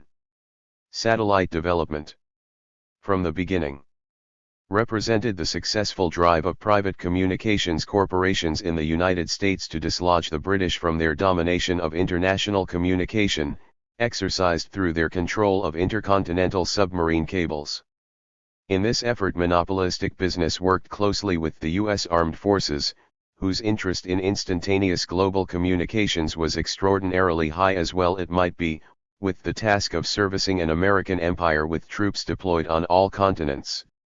In fact, the first communications satellite system in operation was a military-controlled operation. A decade later, in the early 1970s, an international consortium of 91 nations uses the United States-developed satellite system. The system has, from the start, been controlled by American big business AT&T, ITT, RCA, ComSat working intimately with the U.S. State Department at the intergovernmental level. In recent years, nationalistic impulses among many members of Intelsat have forced a diminution in formal control by the United States. Nevertheless, all the participants have accepted the principles and operating procedures of a technical system organized by private business monopolies, with market standards explicit in its structure and criteria of rationality. A chronicler of Intelsat reports approvingly that decisions be made in terms of financial or technical objectives regardless of political goals or long-term ideals. In other words, the 91 member countries of Intelsat, its entire membership, including Yugoslavia and several third world nations, have approved, to date, the supremacy of the principles of efficiency and functionalism above political and social considerations.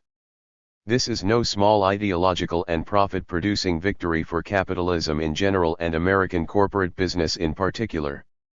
For when the market definition of efficiency is applied, the likelihood, even the possibility, of including social factors in the calculation of costs or benefits inevitably disappears. To sum up, communication technology especially has been, certainly since the end of the Second World War, and still is, conceived, developed, and saturated with the interest and specifications of monopoly capitalism. The possibility of alternate uses. In some cases, of a technology, whatever its origins, must be admitted. But this is a subject for careful evaluation on a case-by-case basis. More will be said about this in what follows. Inasmuch as Western technology not only is an integral part of an exploitative system of production but extends and deepens that exploitation, is an alternative conceivable?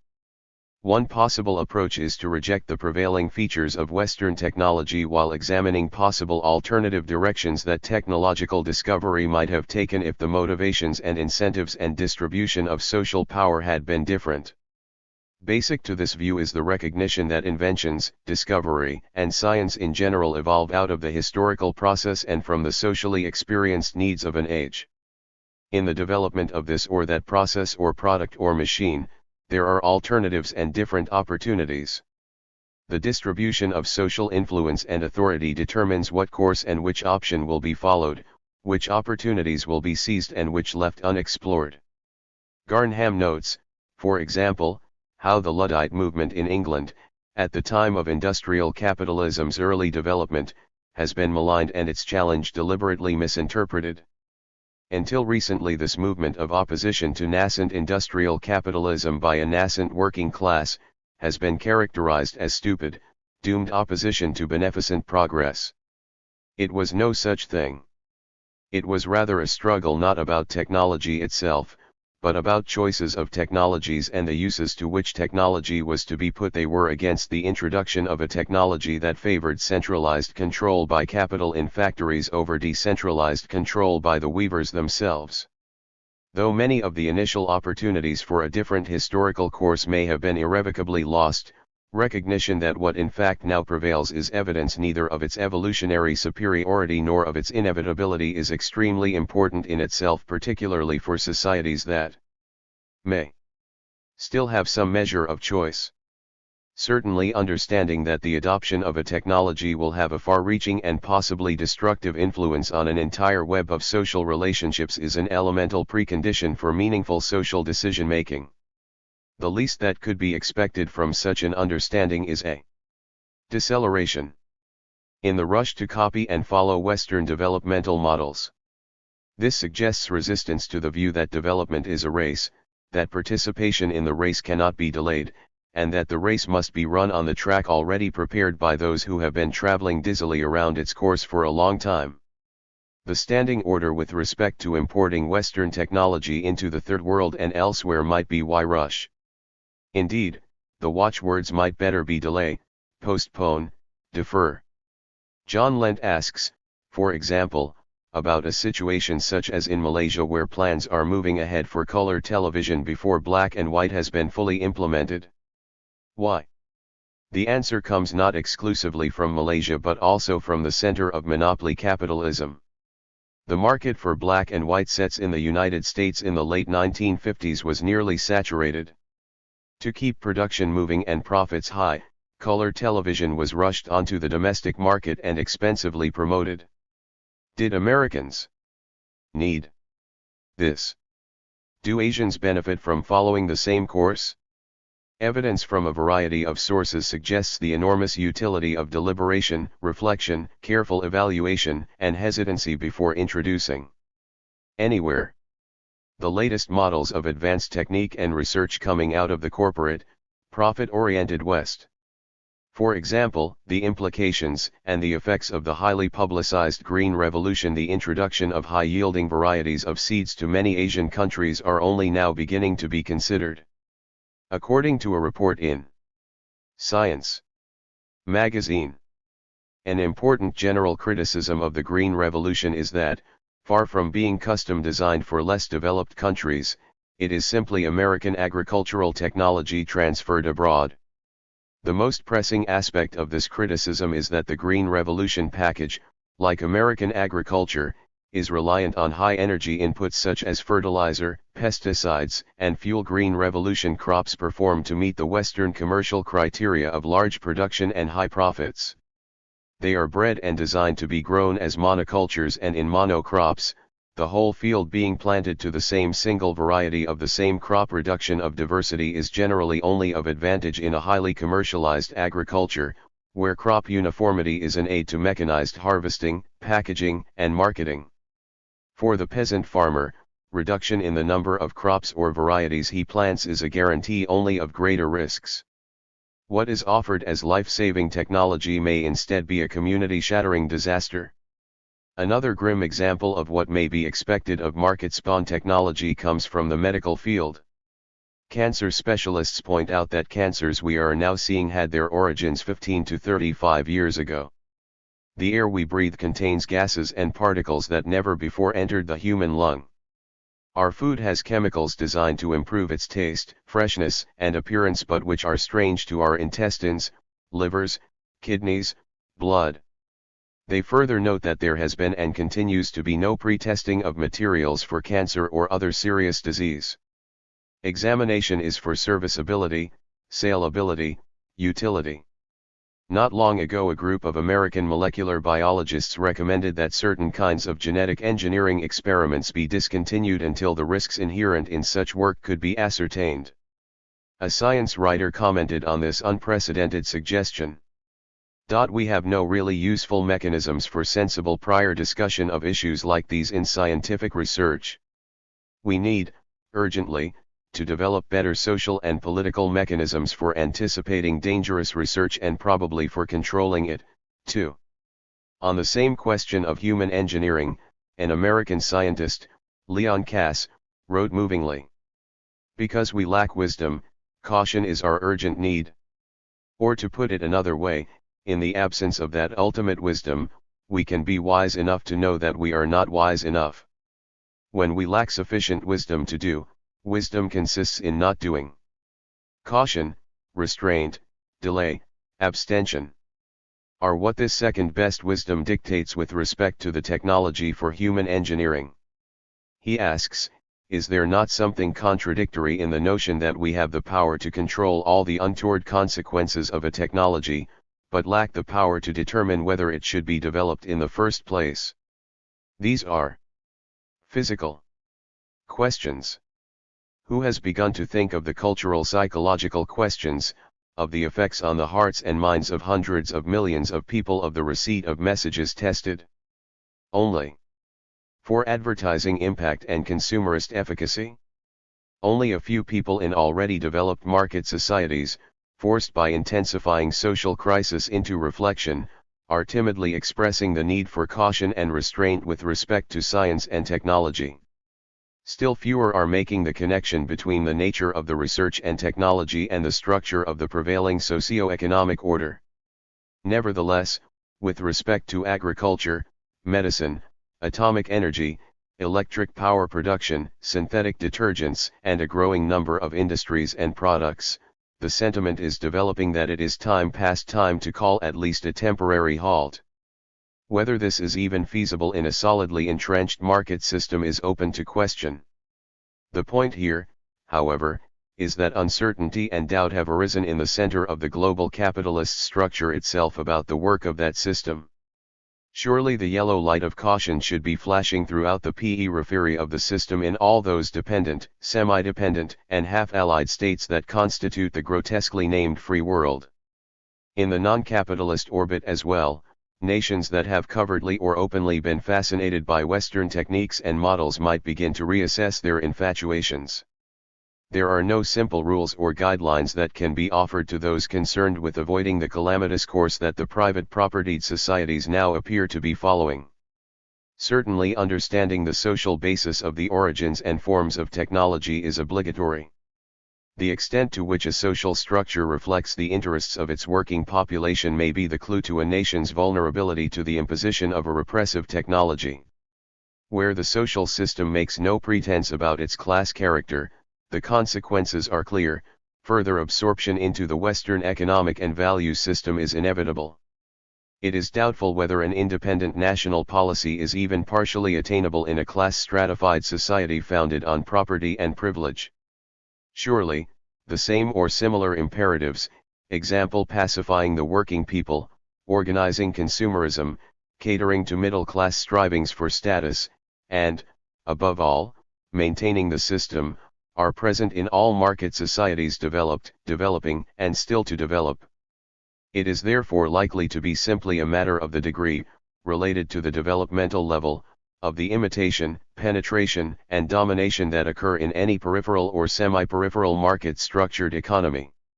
Nevertheless, it may still be useful to describe briefly a few general approaches toward technological autonomy that may be applicable, at least in societies with a socialistic base. If we begin with the recognition that technology and its allied processes originate in the systemic needs of the dominating class, it follows that peripheral, weak, and dependent nations are never considered, insofar as their genuine needs are concerned, by the producers and exporters of new technology. A couple of statistics are instructive. Molina has observed that 98% of the scientific and technological research at present is being undertaken in the advanced industrial states drawn on their own experiences. Only 1% of the research is directed at the special problems of developing countries. The space program is a dramatic example of a technology serving existing power but promising rich benefits to the powerless. A New York Times report noted that the United Nations itself has neither the technical manpower nor finances to assist countries to utilize the new discoveries.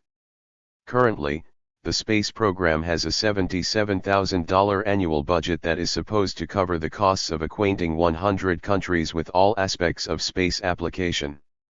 By way of comparison, the United States Space Agency, NASA, annually had approximately $5 billion at its disposal over a 15-year period, and in 1975 still disposed of $3.5 billion. Is it surprising, then, that the weaker states must take what the dominators offer? But if the dominated cannot trust, much less rely on, the good services and instrumentation of their powerful sources of supply, what can they do? In brief, they can rely on themselves. This is the only way weak states can be assured that they will not be in a condition of perpetual dependence on their benefactors.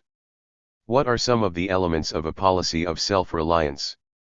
One perspective, presupposing a society in which capitalism has been largely, if not entirely, eliminated and some basic features of socialism installed, gives highest priority to central planning and strict controls over economic life arrangements that would strongly influence the flow of technology.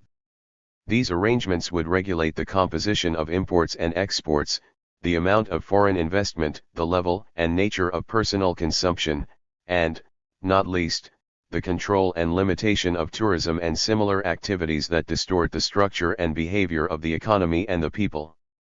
Such self-reliance would involve the use of the resources of the nation for the satisfaction of the three socialist values: essentials, employment, and equality. Resources would no longer be wasted on the consumption of Western, luxury gadgets by a small minority group. They would, instead, be devoted to the production and distribution of food, healthcare, housing, and schools for everybody. These priorities permit other, important benefits to accrue. They automatically provide a breathing space, a pause, before rushing into ill-judged or unassessed transfers or applications of technology of more advantage to investing foreign enterprises than to local living. In addition, they allow selectivity to become a basic operating mechanism for evaluating what may be useful in the spectrum of process and product ostentatiously displayed, or vigorously hawked, in the technologically metastasized West. The cautionary words of Frantz Fanon are applicable to all potential emulators of the Western developmental model. We today can do everything so long as we do not imitate Europe, so long as we are not obsessed by the desire to catch up with Europe. 2 centuries ago, a former European colony decided to catch up with Europe. It succeeded so well that the United States of America became a monster in which the taints, the sickness and the inhumanity of Europe have grown to appalling dimensions. No, we do not want to catch up with anyone. What we want to do is to go forward all the time, night and day, in the company of man, in the company of men. The caravan should not be stretched out, for in that case each line will hardly see those who precede it. We must turn over a new leaf, we must work out new concepts, and try to set afoot a new man. Is selectivity in picking and choosing for local application the processes and products of the monopoly capitalist countries a feasible option? The most that can be said at this point is perhaps. But even perhaps may be too generous an appraisal if a clear overview does not accompany the selection process.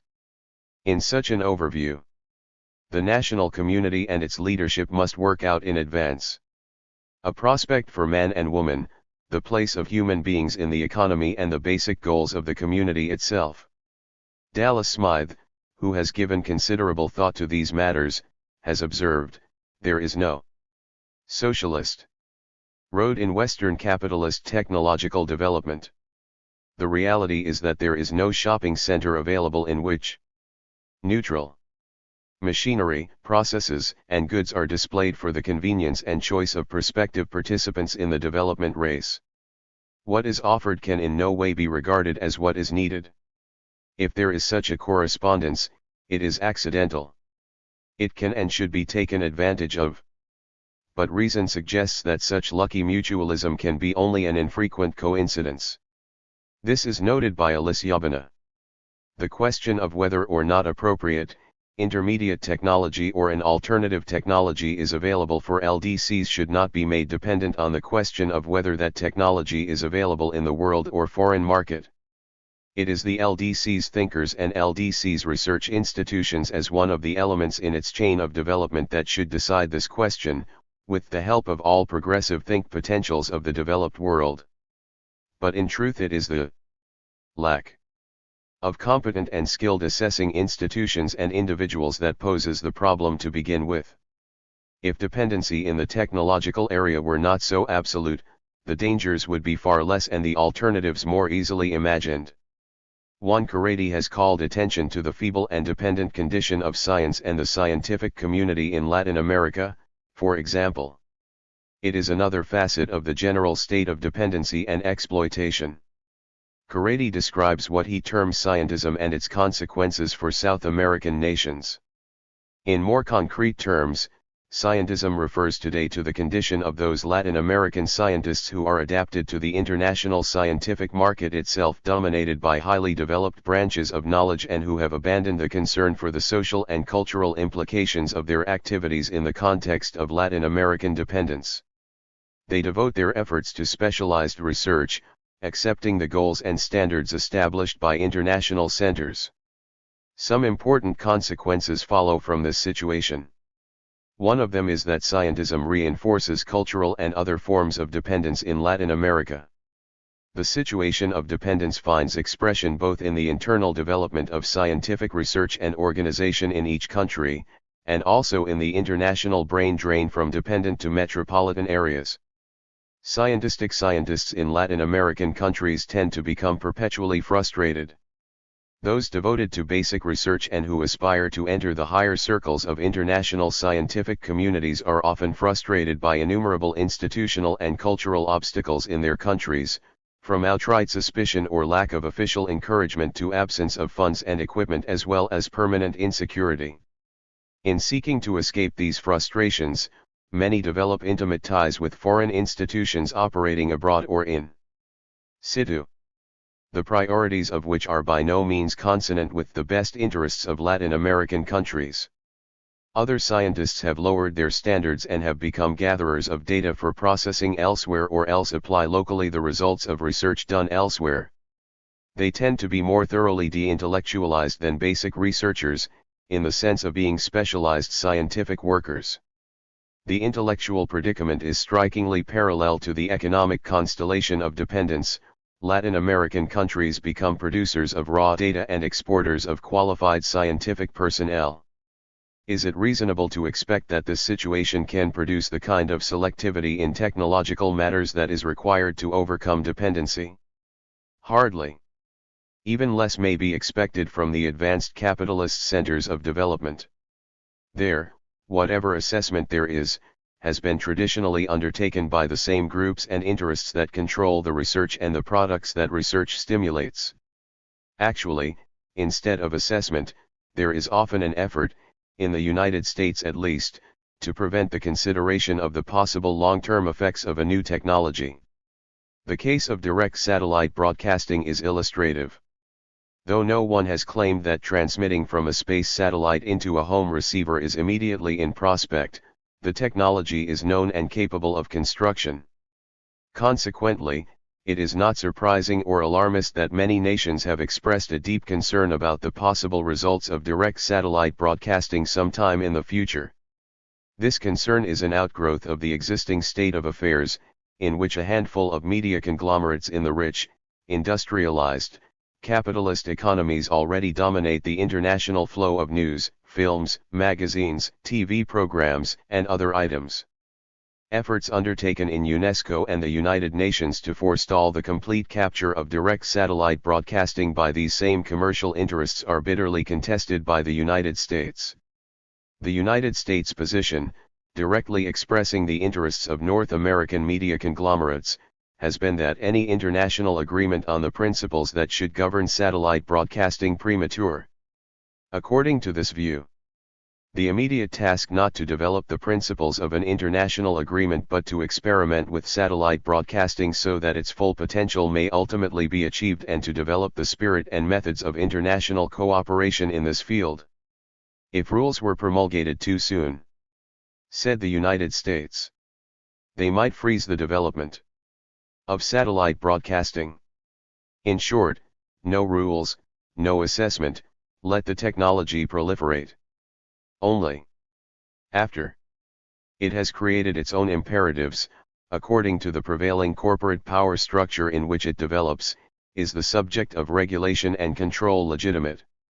Then, of course, the pattern has been set, and the rule makers are faced with technological and economic fates accomplis. Edwin Parker has reflected on the problems confronting those who wish to see constructive and progressive applications of technology. He writes, "The core of the problem lies in the social institutions that control the development and deployment of technology. The institutions that have captured or grown up around the significant technologies of our time constitute the dominant order of society. Changing our technology of ground transportation will involve changing the automobile industry and its suppliers, the oil industry, and the self-perpetuating dedicated gasoline tax system that supports the continuing cycle of high construction at the expense of other forms of transportation." Parker concludes that before there can be assessment of technology in advanced capitalism, there must be a change in social institutions. In brief, serious assessment of technology is rendered impossible by the sheath of social institutions that currently support and dominate research and development. However, the mounting environmental crisis in the United States is beginning to provoke concern about the necessity for such assessment, an assessment that might well challenge the basic structural nature of the economy. For example, Ruth Davis, the director of the Institute for Computer Sciences and Technology of the National Bureau of Standards, has written. However, it now seems quite clear that public patience with the cure always following after the ill has worn thin. The public wants to see some preventive measures taken. Indeed, individuals have taken what can be called preventive technology into their own hands. We have seen the public in action in this way in its handling of the supersonic transport issue and its reaction toward siting of nuclear power plants. This is the reactive mode of practicing preventive technology, and it hinges on public recognition that technology is fallible. But it is important in practicing preventive technology to also recognize that science has been the primary cause of beneficial change throughout man's history.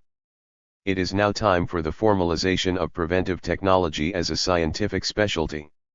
This new field must be populated with economists, lawyers, technologists, and scientists. It will be practiced during the entire cycle of research, innovation, application, diffusion, and impact of technology. It will make possible both more science and more public peace of mind, and may already have more focus than technology assessment or science policy. It is safe to predict that delays in setting up preventive technology as a scientific specialty bode ill both for science and for future beneficial changes for society.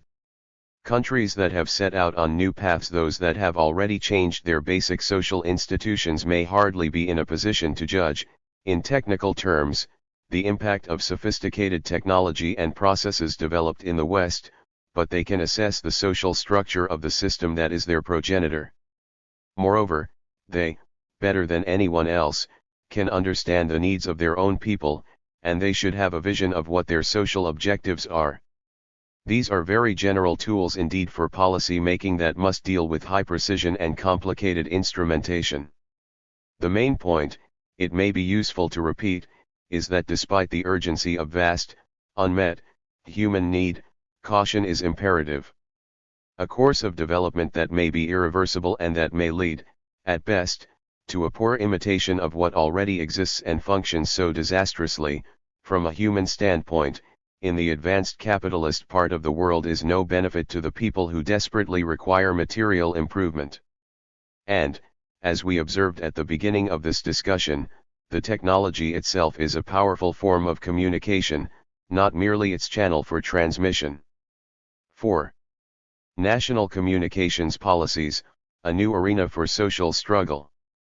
Modern mind management, employing information, imagery, education, and technology, poses new problems to dominated people both in to the core, industrialized countries, and in the peripheral, dependent regions. Class conflict historically has been seen as an economic battle, a conflict between contending groups, the working class against the property-owning class, in the near term, for a larger share of the immediate product, ultimately, for the control and direction of the productive system. Now, however, in the major, industrialized, capitalist nations of Western Europe, in North America and Japan, a new element has entered the confrontation, utilization to the hilt by the dominating class of an enormously expanded and totally penetrative informational apparatus.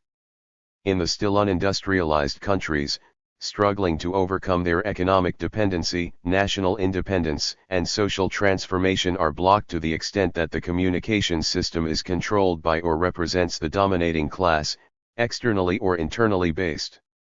Accordingly, class conflict has now moved into the communications cultural sphere in an explicit way, and the emergence of national communications policies is the reflection of generally still unresolved battles between contradictory interests and demands in the cultural informational sector. Yet this is no secondary level of conflict. The communications cultural component has been enjoying a continuous expansion in all market economies.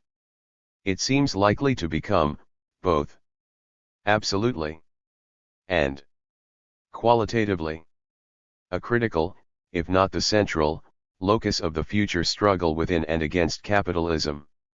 Examples of growing class and national concern with the forces that create and shape individual and group beliefs and outlooks are numerous and multiplying.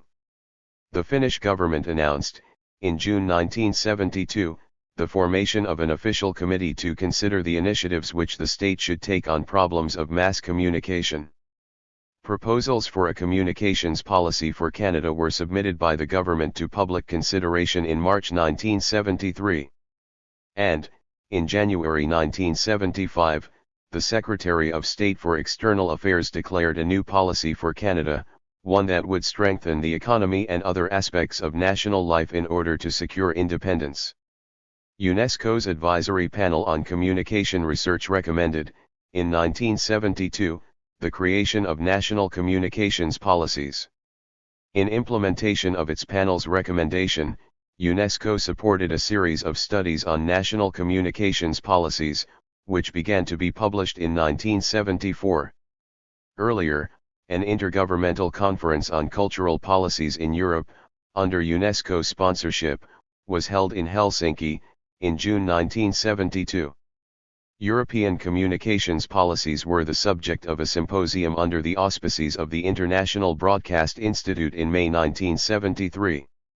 The Council of Europe, also, has begun to examine systematically the matter of European-wide communications policies. The British Labour Party, the Common Programme of the French Socialist and Communist parties, the Peruvian military government, and the French government have each, within the very recent past, drafted more or less detailed programs for national policies regarding communication and information.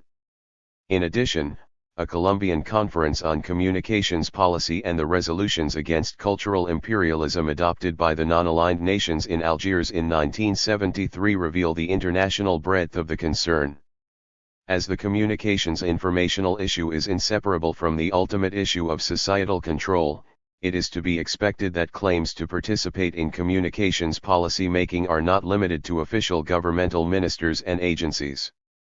Political parties, professional organizations, trade unions, academic institutes, international associations, and individuals as well are actively offering their views. Obviously, the widening preoccupation with the communications cultural condition springs from many and often divergent sources. Self-realization, working people's economic improvement, and national independence constitute some of the bases for concern, but other interests are also at work. Command of the economy by either newly emergent or long-existent propertied groups and the control of the cultural apparatus for the perpetuation of economic domination are also powerful considerations in the spreading emphasis on national communications policies. It is to a closer examination of these different and contradictory currents that we now turn. The struggle to overcome domination external, where the power resides outside the national community, internal, where the power is exercised by a domestic ruling stratum is the central, if not always recognized, issue in contemporary communications policy making. Internationally, nationally, and individually, the struggle, though often obscured, is between the forces of domination and those that resist and challenge that domination. All basic issues in communications today relate to this fundamental and increasingly intense confrontation. The battle lines sometimes seem more clearly drawn in the international field because there they follow closely the more familiar contours of the developed/developing, rich/poor, white/colored, state power relationships. The colonial system, disappearing rapidly as a formal apparatus of domination, lives on and flourishes in an intricate web of economic, political, and cultural dependencies. In the words of the leaders of the self-designated non-aligned countries, it is an established fact that the activity of imperialism is not limited to political and economic domains but that it encompasses social and cultural areas as well, imposing thereby a foreign ideological domination on the peoples of the developing world. The heads of state and government of the non-aligned countries emphasize the necessity of reaffirming the national cultural identity and of eliminating the destructive consequences of the colonial era and that they preserve their national culture and traditions. The maiming cultural aftereffects of imperialism would be cause enough for preoccupation with communications cultural matters in the formerly colonial world. But it is not a question of past relationships. Current patterns of domination persist, some in new forms, many in familiar modes. For the new nations which were colonies not so long ago, the effort to create communications cultural policies for national liberation and to satisfy the working people's needs for better material conditions of existence is no marginal item. Political change that does not radically affect the conditions of people at the base of the social pyramid hardly deserves to be called liberation. Liberation, when indeed it does occur, demands the recognition and the satisfaction of indigenous mass needs. For nations that were not held in the colonial grip, but for a variety of reasons experience increasing cultural domination, the issues of social integrity and survival are also deeply felt. Canada, for example, a nation of enormous breadth and potential, with a history of independence and development, now exhibits a profound and justifiable concern with preserving its own culture and retaining the opportunity to develop it further. Of the 5 basic questions to which a governmental position paper in 1973 on national communications policy was addressed, 3 were concerned with the issue of external domination. The document, at its outset, asked, how can Canadian telecommunications systems be developed and used, to the greatest possible extent, to foster Canadian social and cultural values, and to provide a sure means of disseminating a Canadian perception of Canada and of the world to all Canadians. Also, how can the East/West links, which are essential to the social, cultural, and economic development of the country, be maintained and developed in relation to the powerful pull of North ties? And, finally, what can be done to ensure that Canadian communications systems are and remain effectively in Canadian ownership or under Canadian control? External domination in cultural communications is achieved in many ways, but the essential prerequisite is the control of both the message production and the message transmission channels. In 2 of the most important media, film and television, the preeminent role of a few Western, industrial, capitalist states has been well documented. Guback has studied the mechanisms of U.S. private control over both the financing and the distribution of films worldwide. In any respect, he writes, American distributors constitute the single most important group in Europe, if not around the world. In fact, in Europe, the largest film companies are not actually British or French or Italian or German nor even European. They are American. On the production side, U.S. dominance is no less evident. In 1969, American companies abroad made investments in 185 features produced at an estimated cost of almost $235 million. Reflecting on this situation, Guback inquires, in view of the massive American investment in Europe generally, and considering the extent to which American companies finance and distribute European films in particular, quite aside from U.S. films' domination of theater screens, in what terms can one talk realistically about cultural identity? This is precisely the question that is being raised around the world. The television program production and distribution business is equally dominated by the United States and a few other Western countries. Nordenstreng and Varis have documented this in their aptly titled study. Television Traffic, a One-Way Street?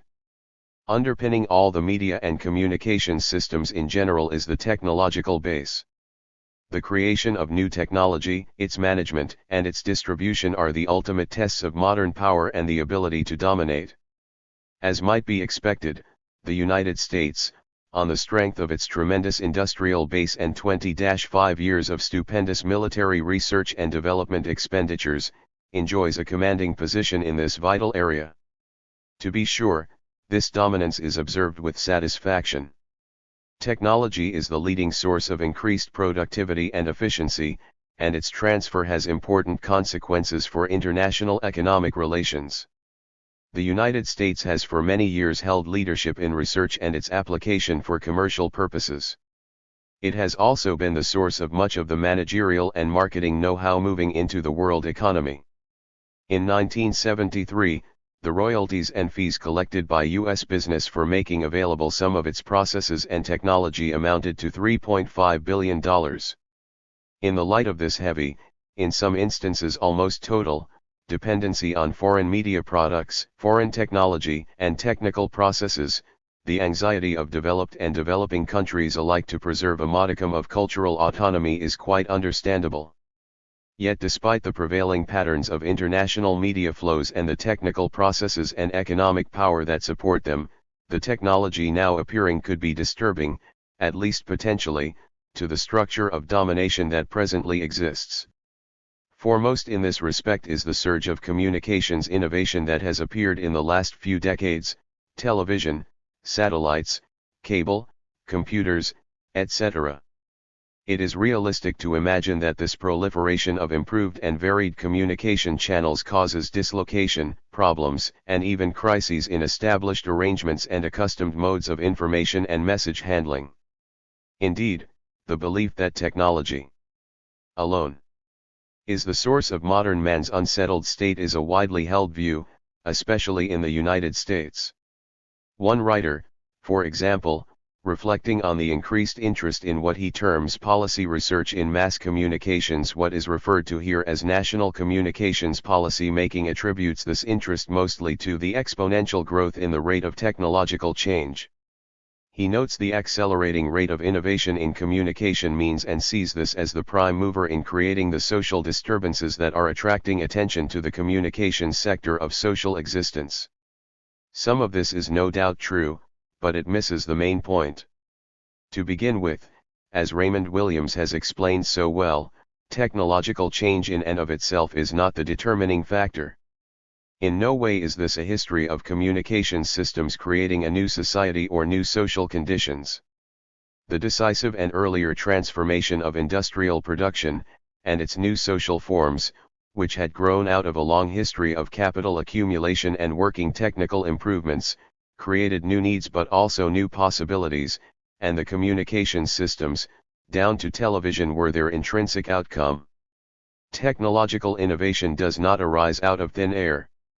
It is encouraged by the prevailing social system and, moreover, is integrated into that system, usually to achieve the objectives of the dominant elements already commanding the social scene. Williams observes that often the innovations produce unexpected and even unassimilable effects that rim counter to the expectations of the system's controllers.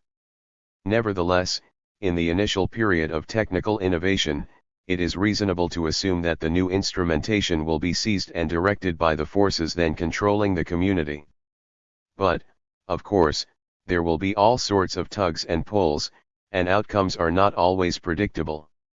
What is apparent now in the United States and in other countries in the midst of sweeping technological innovation in communications is an intensification of the struggle for domination, which is taking place on several levels. Foremost is the rivalry between the established owners of existing communication facilities and new investors in the new technology. Often, obviously, there is an overlap between these groups. For example, broadcast moguls try to buy into cable facilities. Still, groupings, reflecting ownership in the different modes of communication, are present and push their varying interests actively. Another side of the conflict concerns the national and international communities, though here, too, there are overlap and blurring. In satellite communications, for example, U.S. corporate interests have wrested a good part of international communications circuitry away from formerly dominant British private ownership. A similar situation exists in the computer industry, in which American corporate control is dominant in Europe. In both instances, with regard to satellites and to computers, there are joint ventures and sometimes common fronts organized by capital, flowing internationally against the interests of working people in the countries involved. But it is not entirely a one-way street. The mass of the population, aware of the aforementioned battles, begins to assert its own claim, however modestly in the initial period, to participation in the control of the new instrumentation.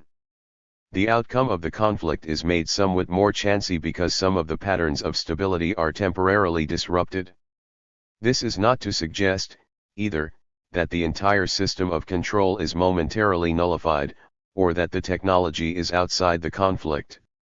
Power wielders retain the inside track, and the technology is incorporated as much and as quickly as possible into their special needs and interests. However, there is a glimpse of new possibilities and other social arrangements inside the nation or completely external to the country that may reveal unexpected opportunities for asserting a claim to authority.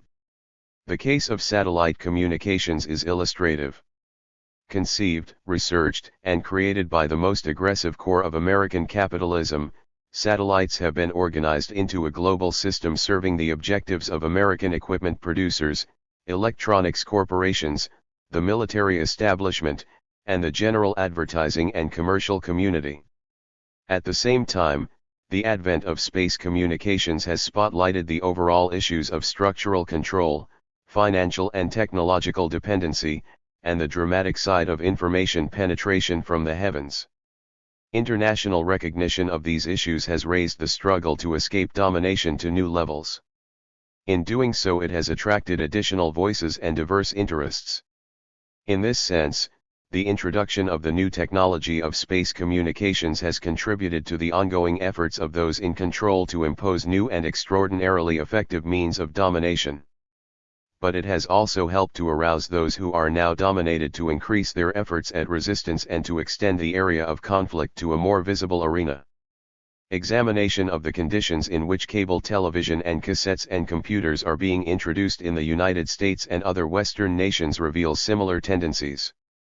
The dominating corporate interests administer the rules, set the specifications, and largely determine the pace of introduction and the utilization of the new techniques and hardware. Yet conflicts develop within the dominant industrial groups, and, as a consequence, important and hitherto excluded publics sometimes force themselves into the decision-making. The discussion that is opened up, however reluctantly on the corporate side, permits additional possibilities for challenges and alternate models of application and use. It is, then, the largely but not entirely successful effort of the dominating stratum to introduce and regulate the new technology for its own objectives that ignites and illuminates the discussion and debate in the society at large.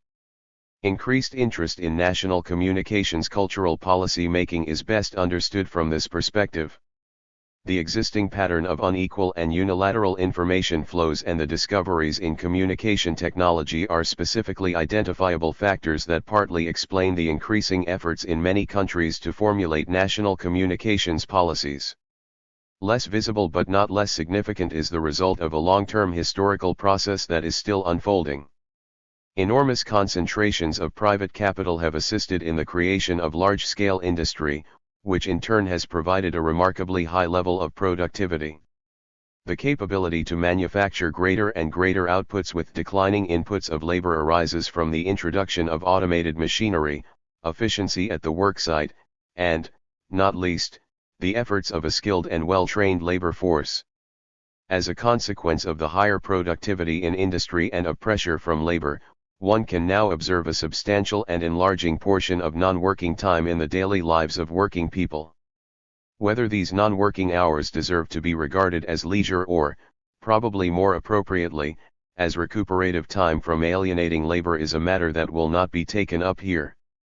Nevertheless, in 1966 adults had, on the average, slightly more than 5 hours a day of what the government defines as leisure, a significant portion of which was spent viewing television 1.5 hours daily. The combination of high productivity and great industrial capacity, along with a trained industrial labor force enjoying increased time away from work, contains all the instabilities, economic and non-material, that threaten at any time to throw advanced capitalism into unprecedented economic and social crisis. The system depends on continued, yet socially unplanned, expansion to keep its industry operating and the working force employed. The workers, until recently at least, shared rising material benefits and experienced a generation or more of relative job security. How inclined the workers may be to tolerate any serious setback through unemployment and industrial slump is a very uncertain matter. Moreover, a broadened stratum of well-educated, professional, managerial, and service workers adds an additional ingredient of potential instability to the ongoing order. The old coercions of economic crisis, unemployment, hunger, and insecurity, though far from banished, are scarcely viable instruments for keeping a recalcitrant labor force in line, for damping down inflation, or for permitting the system to pause and reorganize its diverse and irreconcilable components.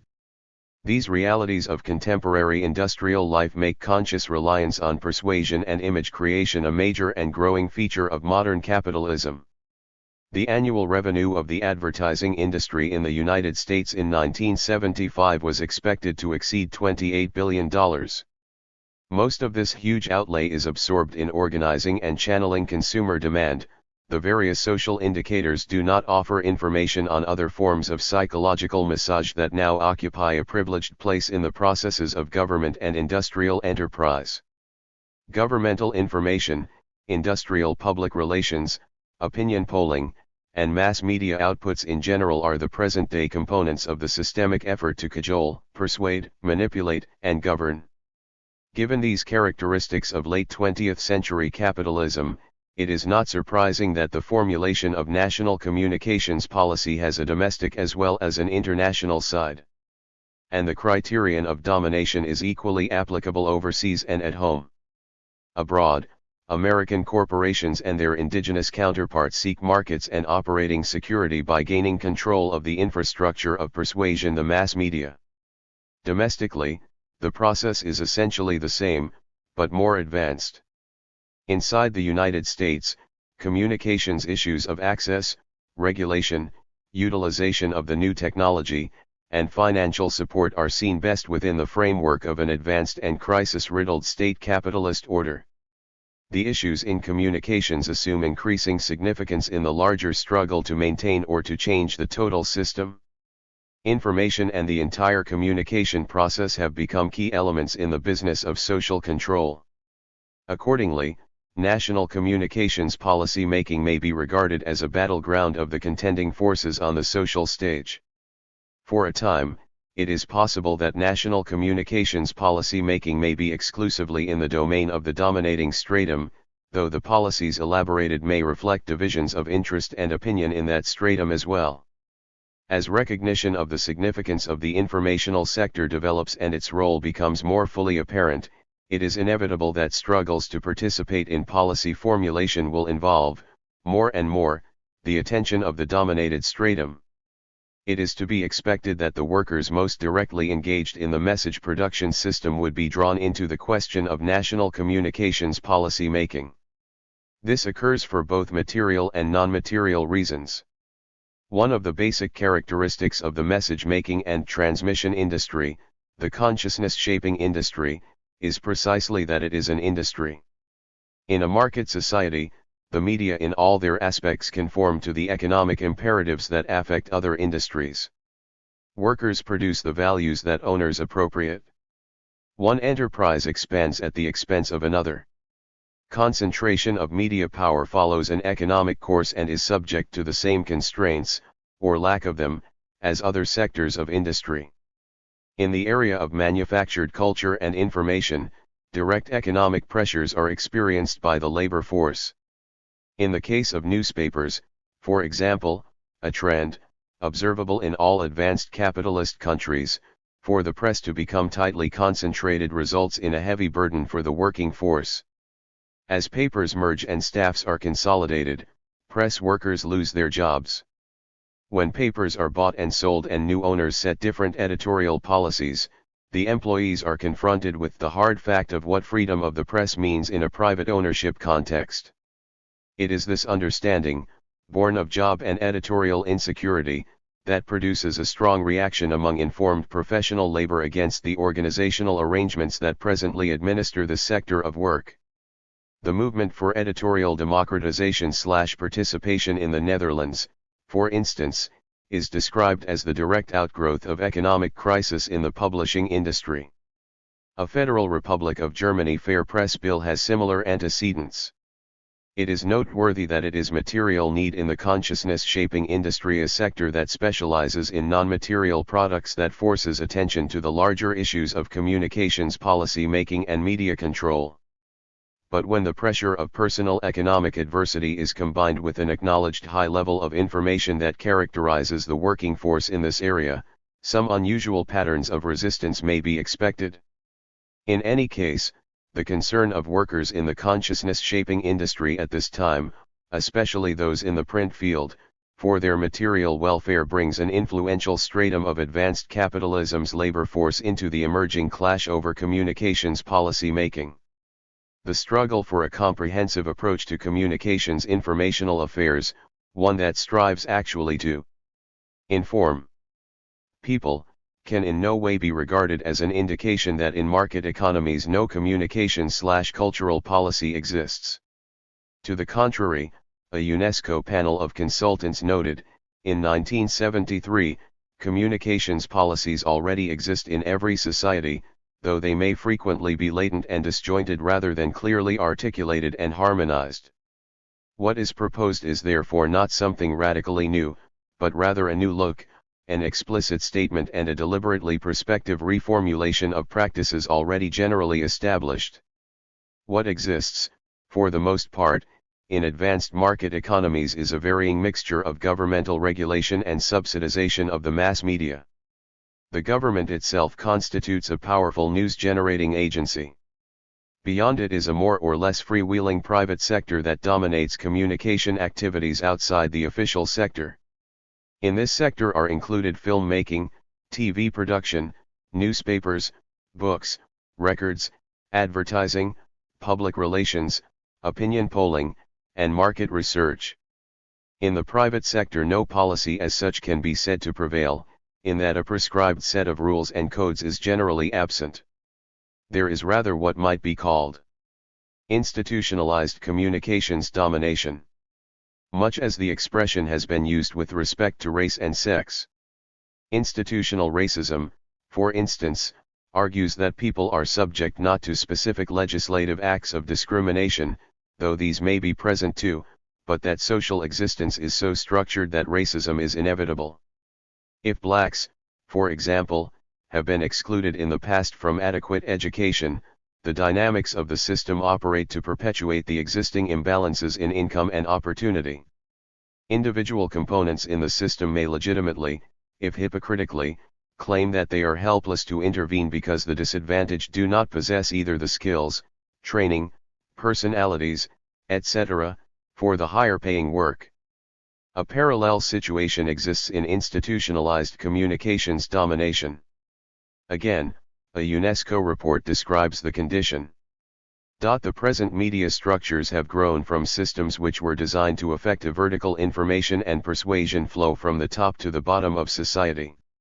The from the top down feature of communication flows is an inevitable outgrowth of a class-structured system in which the dominating class, the propertied stratum, sends down the orders/information. Actually, communication facilities are regarded as property in most, if not all, market-organized economies. It is considered unexceptional that a private individual or group can command a major channel of information. In this arrangement it would be absurd to imagine that a message flow relating to significant social decision-making could originate at the bottom of the economy. There are times, and some of these have been noted, when the dominated, the general public, are solicited for their views. Invariably, this is not an aberration in the central mechanism, but a more refined means of exercising a manipulative domination. To sum up, institutionalized communications domination in market societies has, until recently at least, not required explicit rules/policies. The assumptions and the operative mechanics of a propertied system have permitted, more or less unobtrusively, a communications flow that has served to reinforce the structure of domination based on property. Actually, calling attention to the mechanics of this process might in itself have created problems for its beneficiaries. The system worked best when it was regarded as unstructured and unarranged. The attention now being turned to the communications process is the strongest indication of the growing struggle over communications domination. The description of a comprehensive Finnish effort to formulate a national communications policy supports this conclusion. Carl Nordenstrang, one of the members of the Finnish policy drafting group, writes, "The spirit of the suggested reform is rather for more rational coordination and an increase in parliamentary influence in the formulation of policies, and in making politically important decisions more explicit." When political decision-making is made more explicit, and one can only take that to mean understandable to the public, the battleground becomes much more public as well. In place of either elite decisions by the controlling few or a smoothly functioning, hegemonic system, the entire area of decision becomes potentially a matter of intense popular discussion. Naturally, this is not received with enthusiasm in all quarters. Although, as we have noted already, some agreement exists that comprehensive or national communication/informational policy is increasingly necessary, this developing consensus comes from opposite directions. Obviously, the different supporters of such policy making have different objectives. The excluded sectors are moving toward making the process of information generation and transmission more open and available to public scrutiny and, most of all, more responsive to their needs. The advertisers, the corporations they serve, and a powerful sector of the governmental bureaucracy are moved by a different vision. For them, the issue of policy formulation and research is to be approached carefully and narrowly. The assumptions underlying the communications system itself are not regarded as legitimate areas of inquiry. Attention to policy making from this perspective is focused on the technical details of systemic efficiency, making things work better without changing the basic structure. Illustrative is the statement of the problem: the researcher may easily be tempted into becoming a second-rate pseudo-philosopher pontificating on big questions of social needs instead of continuing his painstaking digging into empirical facts by techniques at which he is competent. And hard empirical facts of science and economics are the absolute prerequisite to any sensible discussion of policy. A priori ideological argumentation is not policy research, even if the two often tend to be confused with each other. What are ideological arguments according to this writer? Social versus private ownership is one such matter that, he observes, is hard to take seriously in the 1970s. Another is national sovereignty, a notion considered archaic. According to this view, efficiency rather than domination should be the center of attention. But the reality of the 1970s imposes another standard. How do women, races, classes, and nations overcome the domination to which they have been, and are, subjected? Certainly they require facts on which to base their judgments and organize their struggles. But facts in themselves are determined by the ideological framework within which they are selected as facts in the first place. When the political philosophical context purposely is left unexamined at the outset, the facts that are forthcoming can, at best, affect only policy that leaves unchanged the prevailing structural arrangements. Communications policy making and the research and planning that precede it can surely promote a more efficient status quo. And this is the direction in which most such work has been pointing. Without fundamental system questioning, alternate social models cannot be imagined, much less introduced. In the struggle against domination, the first need, after awareness itself, is the enunciation of alternative social forms. Economic realities will still have to be taken into account. But they may be less limiting in the face of different conceptions of what is necessary, what is desirable, and what is human. What, then, would constitute a communication/cultural policy in a national setting that sought to diminish domination, whether it was imposed internally or externally? Perhaps it is easier to describe first what such a policy should not be. We may be uncertain about the features of a non-dominating communications system, but there is much less difficulty in identifying the characteristics and trademarks of domination.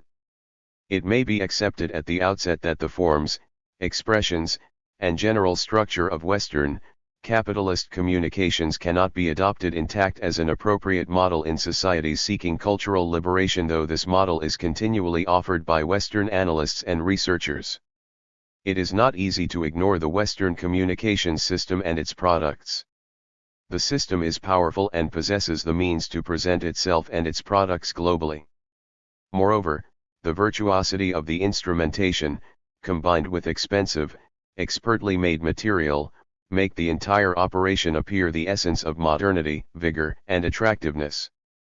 By comparison, other forms of communication seem primitive and hopelessly outmoded.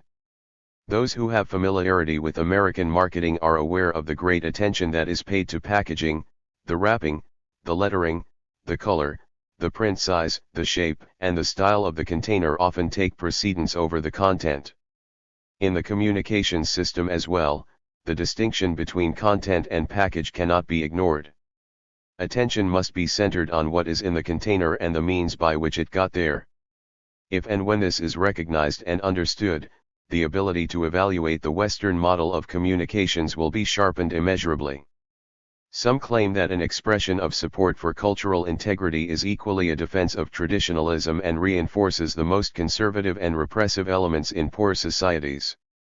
According to the most influential group of American communications scholars, the Western mass media are the instruments of modernity and social change, and resisting them signifies an opposition to modernization and an endorsement of orthodoxy, illiteracy, and backwardness. Actually, the situation is reversed. The objective of a cultural policy is not merely to exclude material, it is to assist the process of shaping consciousness. In its very essence it is opposed to established, traditional authority.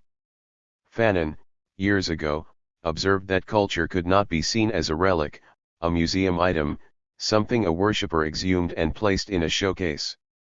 To Fanon and other revolutionary writers, the development and protection of the people's culture came in the process of struggle.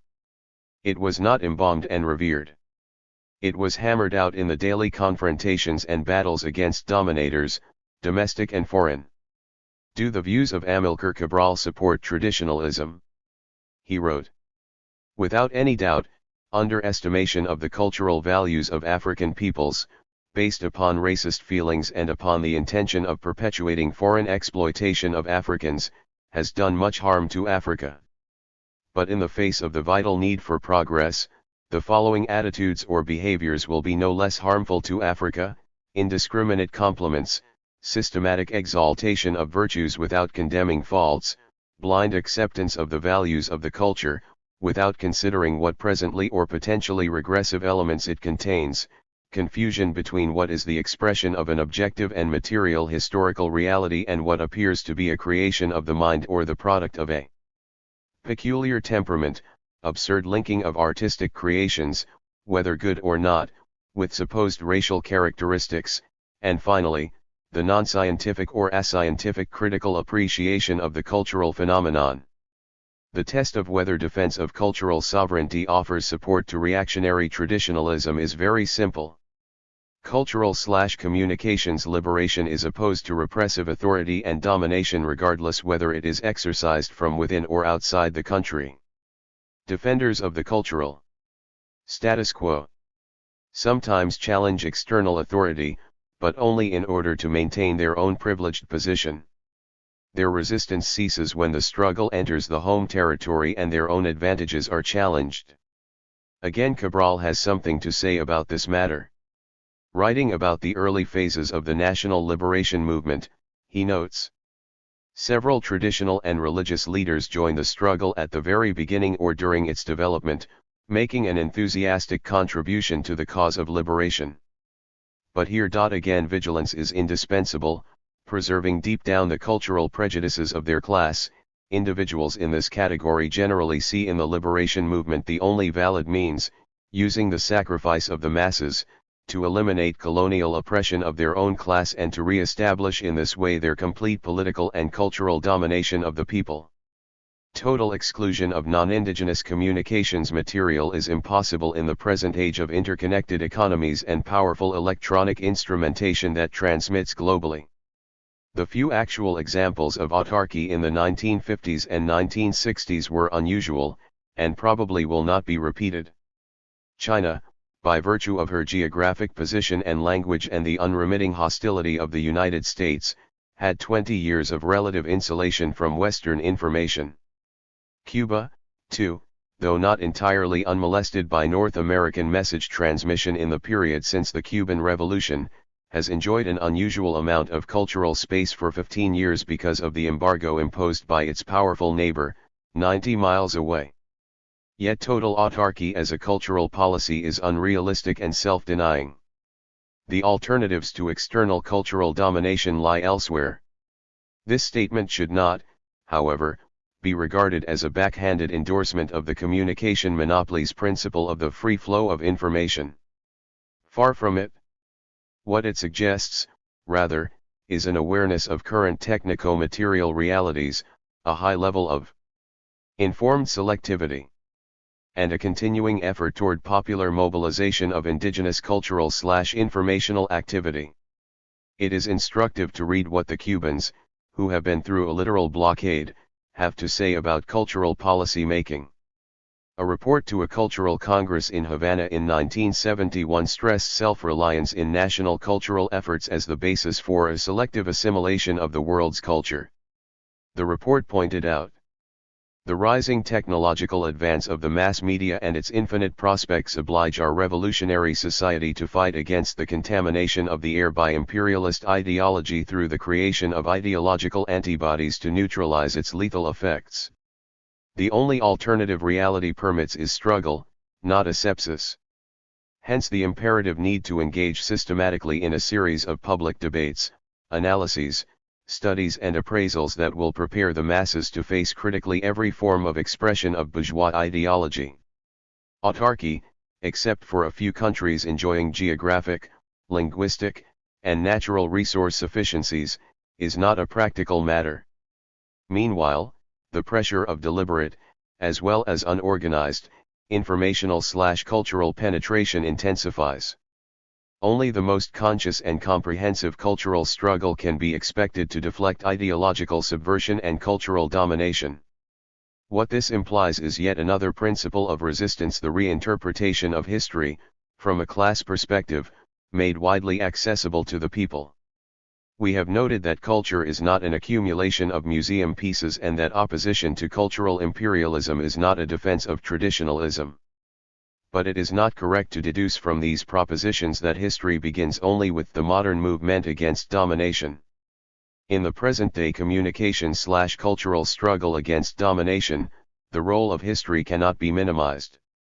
It is history that will recall and refresh vital experiences deliberately ignored or distorted in the dominator's presentation of the past. Examples abound of both the suppression of information that could have deepened consciousness and the distortion of information that rendered it harmless or even useful to a continued condition of domination.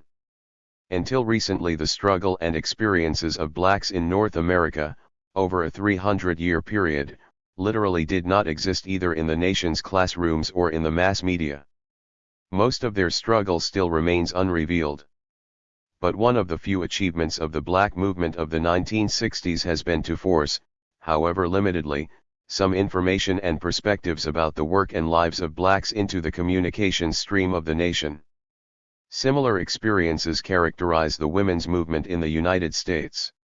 Naturally, the history referred to here is not the account offered by the record keepers of the dominators, as Sheila Robotham stresses in her aptly titled work, Hidden from History. It is the underside of the continuing process of organization and struggle against domination in all forms. It is discovery, more than reinterpretation, of the past, because what is known and publicized is generally presented from the perspective of privilege. Language, no less than history, has been the instrument of domination. This fact does not have to be explained to the victims. Women and blacks, for example, are well aware of the systematic use of words to present unattractive and/or specific role imagery. The perpetuation of particular linguistic forms and expressions coincides with the perpetuation of domination itself. Why should a society that desires to change its economic and social system continue to use expressions that served the old social order very well? Of course, the use of language is double-edged. Language changes may also diminish critical thinking and confuse people about what is happening.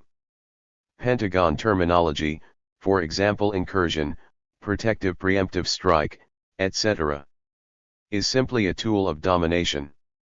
But when new social forces assume control in society, it is to be expected that the expressions and words of the preceding social order will eventually be eliminated, if for no other reason than that they have diminished applicability.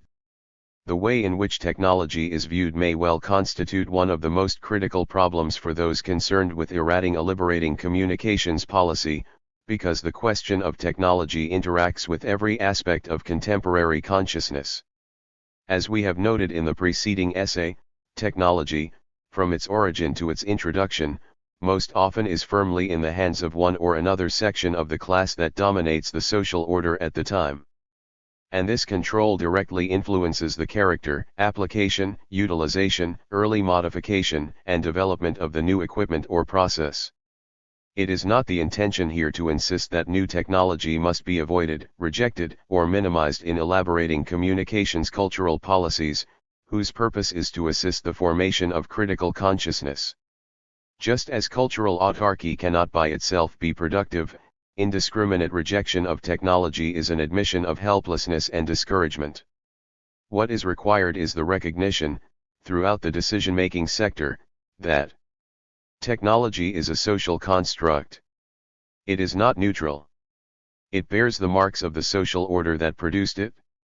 The least people bent on new social relationships can do is to carefully examine, weigh, and debate the utility of adopting or incorporating, or of modifying, this or that item, process, instrument, or technique taken from an advanced society. Other than in the matter of easily recognizable, life-saving, and protecting processes and instrumentation, some medical and agricultural practices, for instance, the people's interest may best be served by decisions that are unhurried, deliberate, and critical. Especially to be taken into account are the unique needs, and in each country they are unique, of the people, and the recognition that techniques and machinery operative in one set of social relationships, with specific social objectives, may not be appropriate in another. If the goals and structures of Western capitalism are deemed desirable, it is consistent to import Western techniques and machinery. If another model is sought, however uncertain its ultimate contours may be, it is prudent to exercise extreme caution before embarking on a wholesale reproduction of the modes of production of a market system. It is indicative of the power of contemporary domination that opposition to its authority is identified as reactionary and unprogressive. If, for example, the free flow of information processed and transmitted by a score of cultural corporations of a few Western states is challenged, freedom itself is claimed to be imperiled. It is helpful, therefore, for those who resist the system of domination to recognize the power that control of the definitional process confers. It is confusing and disorienting, but inevitable, that those struggling toward critical consciousness are continually cast in roles and associated with concepts that are the antithesis of what they are really hoping to achieve.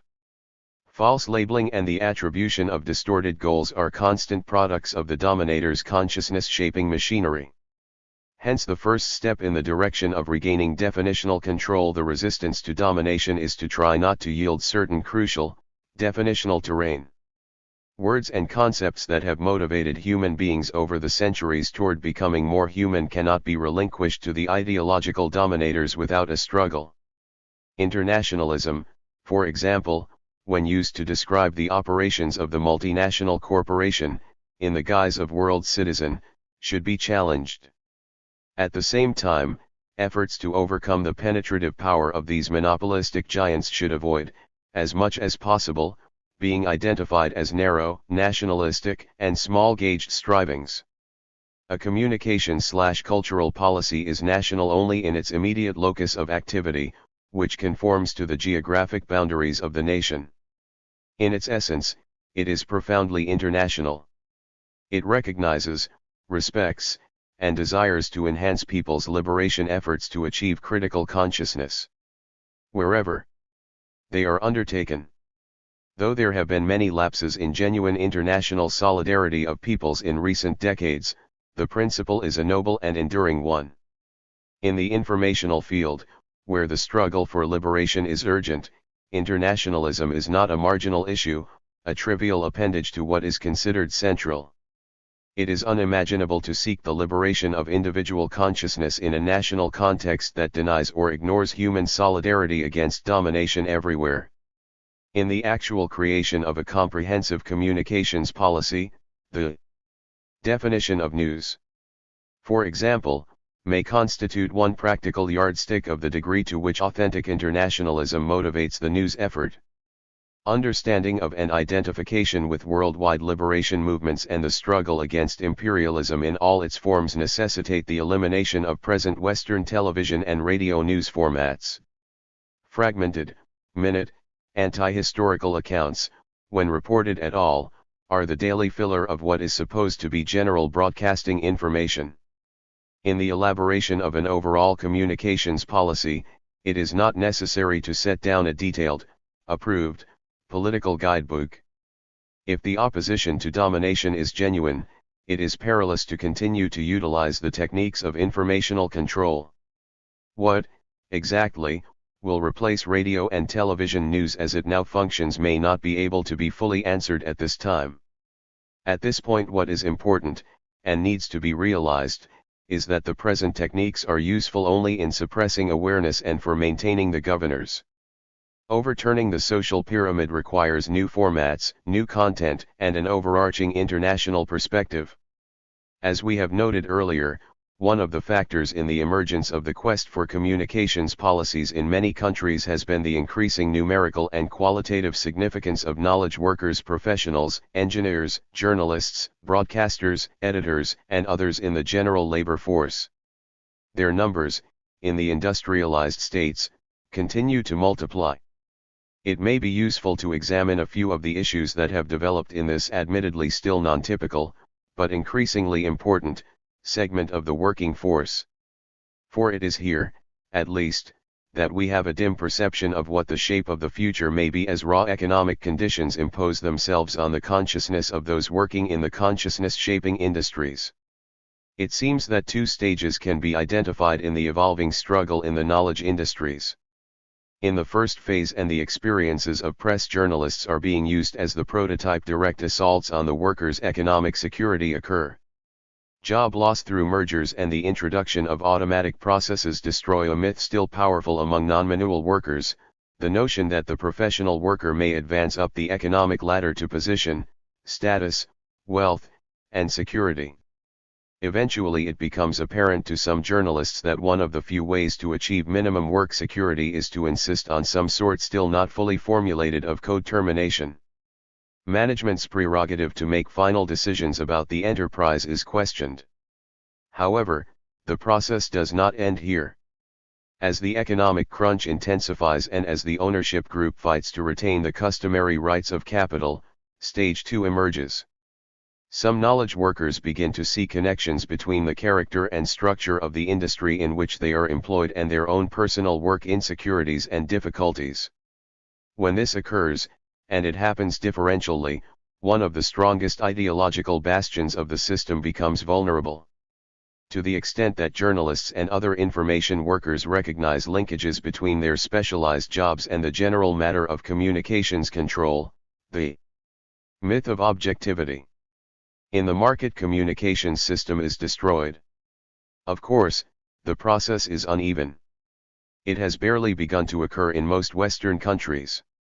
It is, and will be, fought bitterly on the ideological front by the ownership class, which will continue to use the rhetoric of freedom and factuality. Another potent weapon of the ownership class in this struggle is the utilization of the managerial technique of specialization.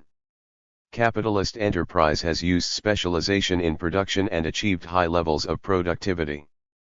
In turn, it has promoted the claim of efficiency as the modus operandi of the system. Less noticeably, specialization has had an equally important social and psychological impact. The better trained part of the labor force has enjoyed special material privileges and has basked in the comfort of self-esteem and inflated importance. In the informational field, as elsewhere, specialization has been a major factor in producing both a hierarchical structure in the industry and an elitism and exclusivity in the upper echelons of the profession.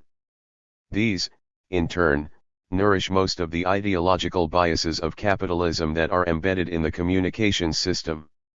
What professionalism may mean for those developing countries that accept the concept unquestioningly has been considered by O'Brien.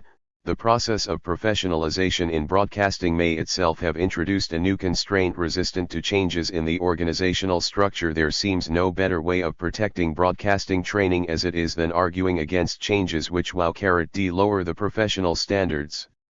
More fundamentally still, changing the nature of professionalism in the society involves an alteration of social objectives and rewards which are traditionally in conflict with scientific ones.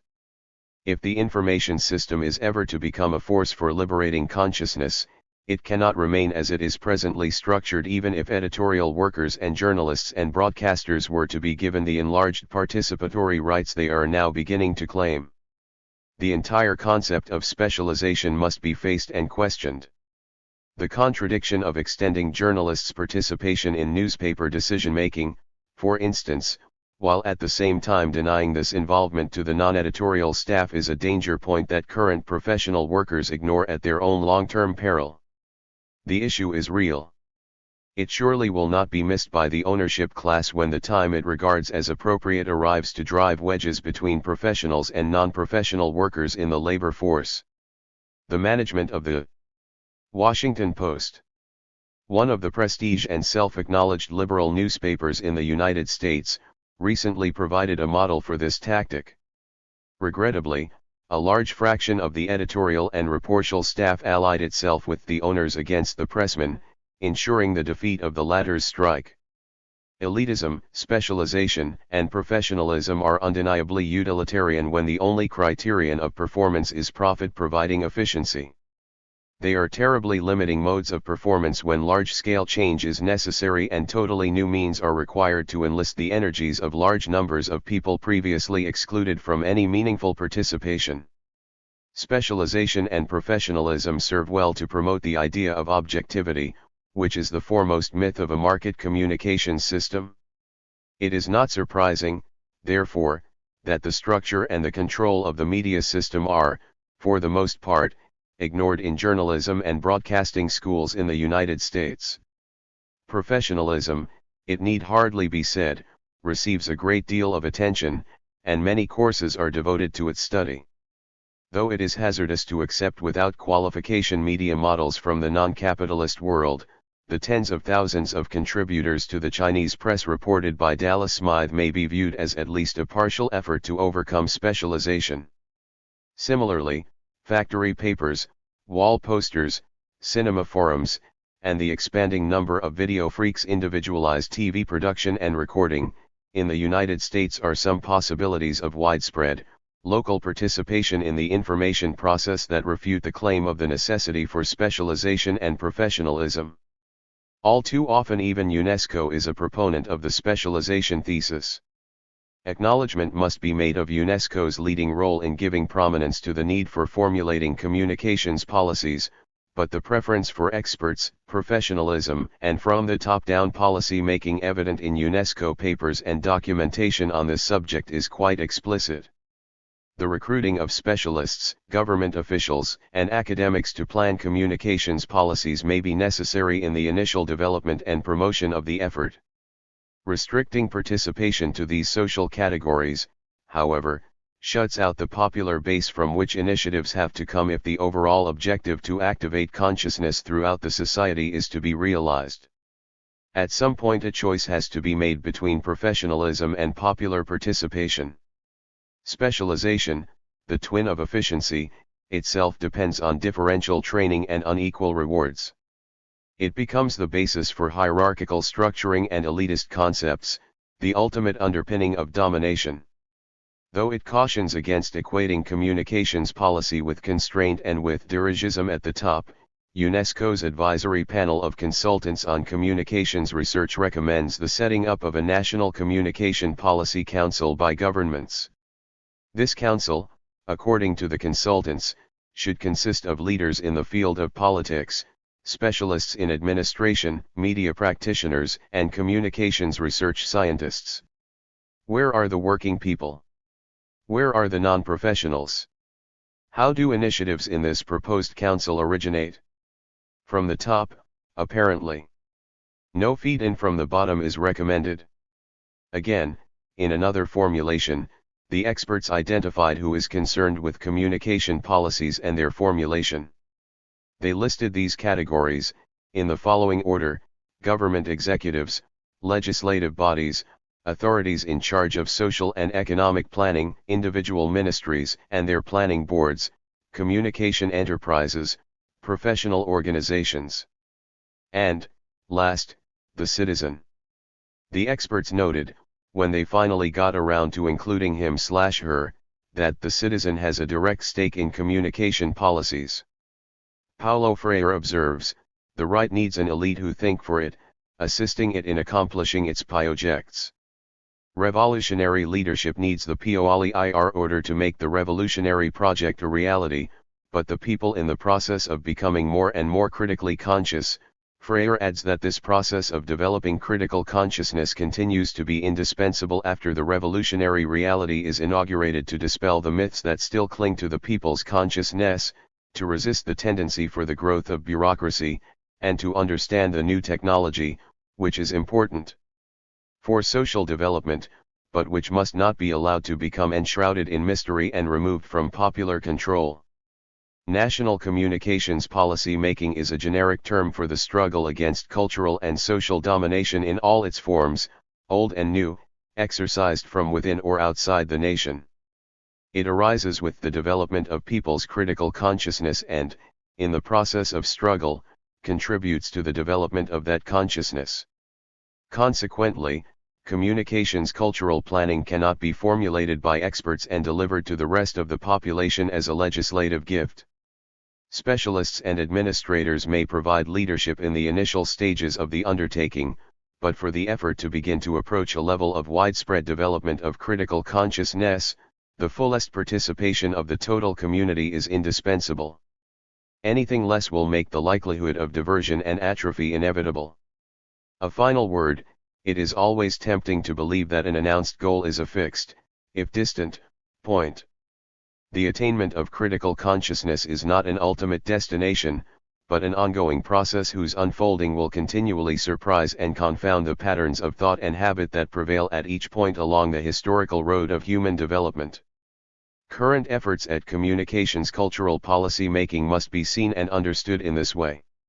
However advanced or primitive the formulations may be, they are only markers on an endless road to the realization of human potential.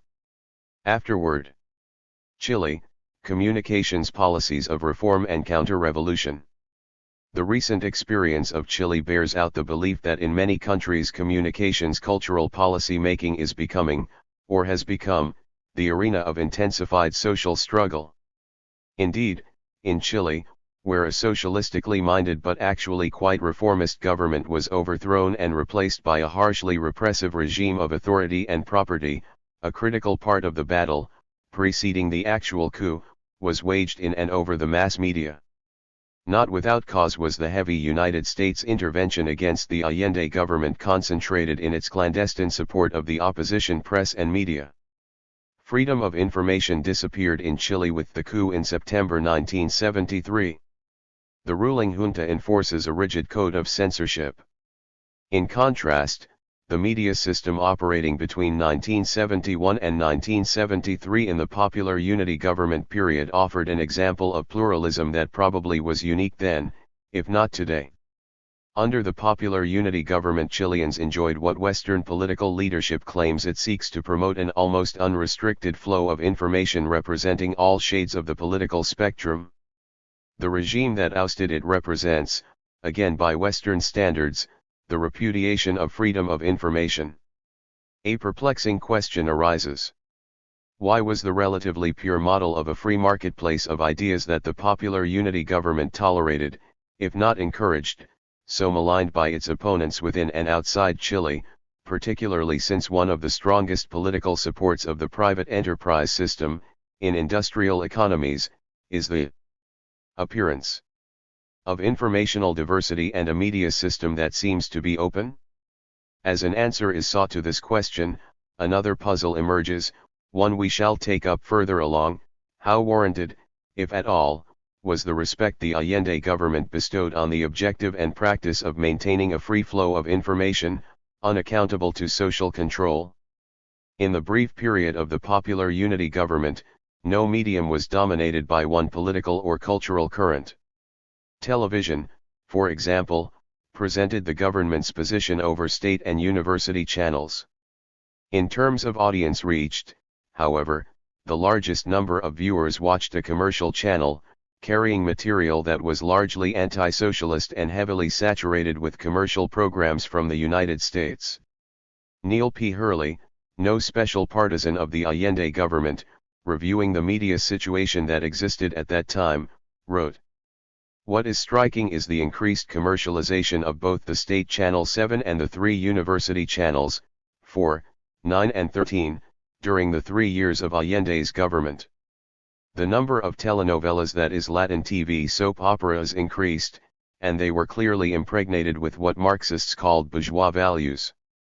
Furthermore, U.S. imports increased. Julie, Bonanza, Mannix, Paul Lindy, Fred Astaire, Dean Martin, and the Doris Day shows. One must see these programs in a socialist atmosphere to realize how ideological they are. The upper and middle class values and personalities, the American living room, kitchen, bathroom, and bedroom, and the aura of an escalator standard of living. Radio was opened up to socialist viewpoints, but most of the stations remained in the hands of propertied and anti-government influences. The press, too, ranged from left to right, but the number of conservative papers increased during the Allende years. A socialist perspective appeared for the first time in a sizable range of popular magazines, published with government support. But here as well, the wide availability of the commercial periodicals and comic books provided tough competition to the new material, with its unfamiliar and critical orientation. Despite continual alarms and scares in the international press and inside the country as well, Chile, under Allende, was a country in which every viewpoint found expression. The conservative and propertied organs of opinion, rather than being restricted, carried on an incendiary campaign against the government. Landis, a reporter in the country at the time, listed some of the headlines, editorials, and general articles appearing in 1972 in Il Mercurio, the main conservative newspaper in the country. It is true, too, that socialist thinking received a greater opportunity for dissemination across the nation than previously. And this, I believe, offers an explanation for the unrelenting hostility shown by the anti-Allendists toward the media liberty prevailing between 1971 and September 1973.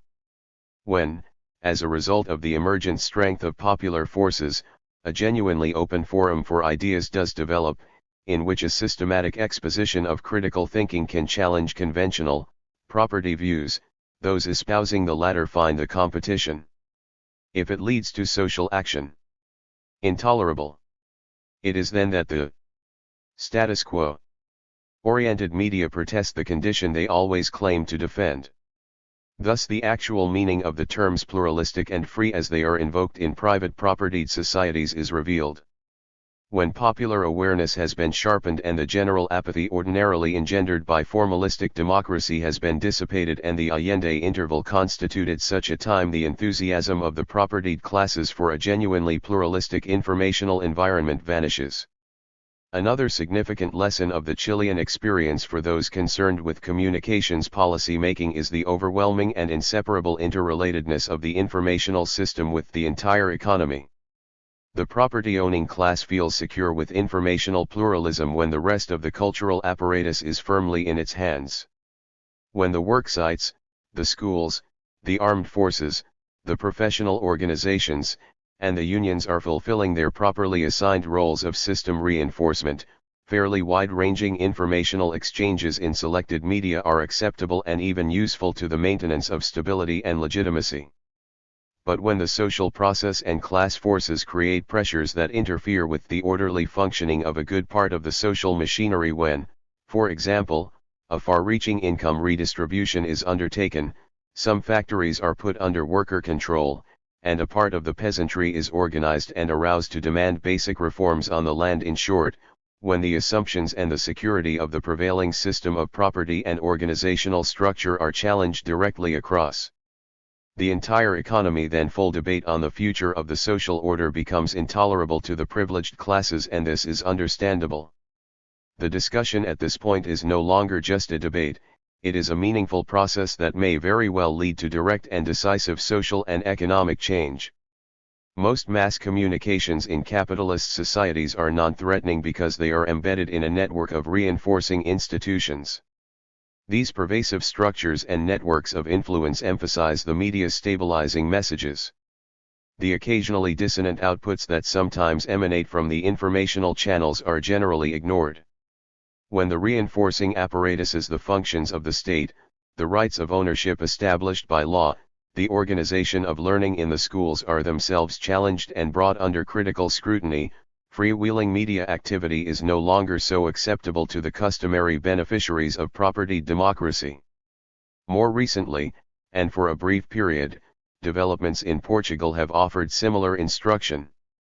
A related issue that deserves attention and derives also from the Chilean experience is the confusion, still present in many minds, that associates individual freedom and creative talent with the information that now flows through advanced, Western, industrial society. It makes sense that the most influential representatives of property use the argument of freedom of information as one of the main supports and attractions of market-style democracy and, obversely, against any alternate form of social organization. The effort of U.S. multinational corporations to attach global significance to the demand for a free flow of information is an extension of the same principle to the international sphere. Yet it is now apparent, or it should be, that the free flow concept that was tolerated, and even supported, by the popular unity government in Chile is a spurious principle. It conceals the real power relations between and within nations, and it obscures the process by which most cultural and informational messages are now manufactured in the technically developed, capitalist economies. The flow of information and communications among countries, even, to a certain extent, with respect to the socialistically organized countries, follows the international division of labor, which itself is determined by the structure and practices of the strongest capitalist states. Those economies with the most powerful media informational combines monopolize and direct the stream of international message transmission. The international traffic in television programs is dominated by a handful of industrialized states, mostly market-organized. The control of the international distribution of films is even more concentrated, and has been in the grip of American capital for more than 50 years. International press and television news flows also are under the control of a few Anglo-American agencies and corporations. So, too, are mass circulation news and opinion magazines, comic books, book translations, encyclopedias, and even toys and games.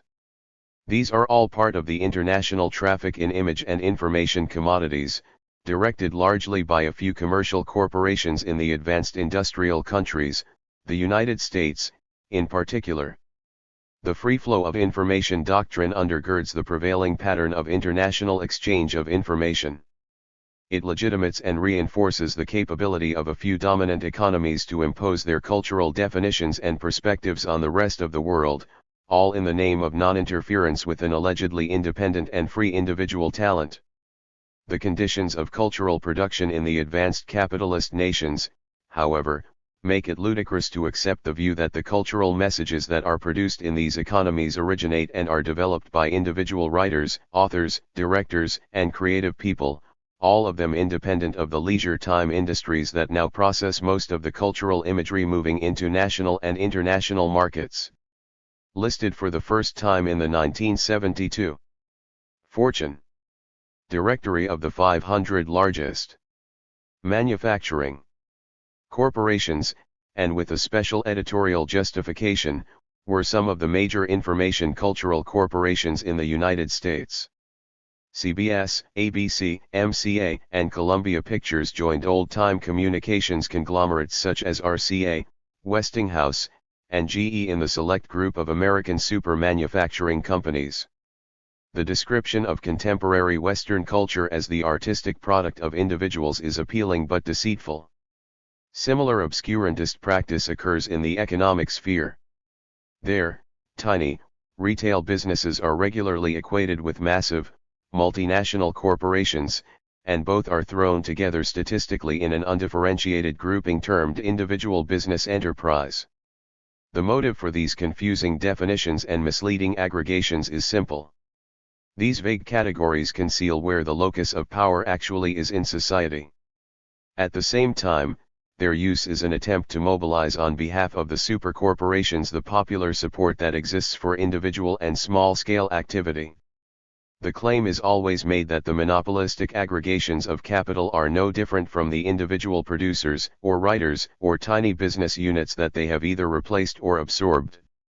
The cultural conglomerates that preside over information and general message creation cannot be regarded, as they are in the United States, as individuals.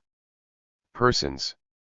Protected by constitutional guarantees of freedom of speech and expression. RCA, General Electric, CBS, and the Reader's Digest, for example, are not single individuals whose personal rights are inviolable. They are, first and foremost, private, profit-making corporations whose outputs are processed entirely according to commercial specifications. Certainly, individual efforts are incorporated into cultural commodities, but the final product is a corporate package containing corporate ideological concepts. Consider a recent study by a congressional committee in the United States on disclosure of corporate ownership. It revealed that a few, powerful, New York banks exercised substantial voting rights in American television network and broadcast companies. For example, Chase Manhattan Bank has sole or partial voting rights to more than 14% of the stock in the Columbia Broadcasting System, as well as 4.5% of the stock in RCA Corporation, parent of the National Broadcasting Company. Bankers Trust has voting rights to more than 10% of the stock in American Broadcasting Company and 9.8% of the stock in Metromedia. First National City Bank has voting rights to 7.1% of the stock in Capital Cities Broadcasting Corporation, which includes 6 TV and 11 radio stations. 11 banks have voting rights to 34.1% of the common stock in ABC. Can image-making and image-disseminating enterprises, under banking and industrial capital domination, justifiably be regarded as individuals with inalienable rights? In fact, the products of the cultural industry are far more deserving of the most searching public scrutiny than are the ordinary commodities produced for the general consumer market. It is true that many consumer goods emphasize and frequently embody the acquisitive and individualistic character of the society producing them. As such, they are rarely, if ever, value-free. But the outputs of the consciousness-shaping industries are, in their essence, ideological. Woe to the community whose social policy fails to recognize this central point. To believe that the product manufactured by the American film industry, for example, is only for diversion and basically without social meaning is to ignore, willfully, one of the most powerful forms of cultural domination. Indeed, the Chilean dictatorship has not been confused about this. One of its first cultural initiatives after the coup was to reopen Chilean markets to U.S. films and thus, in the words of Junta General Lee, end the nightmare of Marxist cinema. This is not to suggest that all cultural products in an advanced capitalist society are single-mindedly fashioned to impose an ideology favorable to the system's dominators. Often this is true, particularly in some media lines. It is also understandable that the cultural industries must take into account the social realities of the time. To do this effectively, it is necessary that material be presented that at least touches on some of the potentially explosive issues of the day. This means, according to Stuart Hall, incorporating the contradictions of the social setting into the message itself. But under no circumstances are the contradictions made explicit or presented in a manner that really clarifies the social condition. That some individuals will recognize a critical problem, even in its most obscure presentation, is a windfall, but it is no reason to believe that the media are acting as their own grave diggers. As might be expected, the proponents of a free flow of information, consistent with their position of recognizing no limits to the circulation of corporate cultural outputs, are also strong critics of national sovereignty.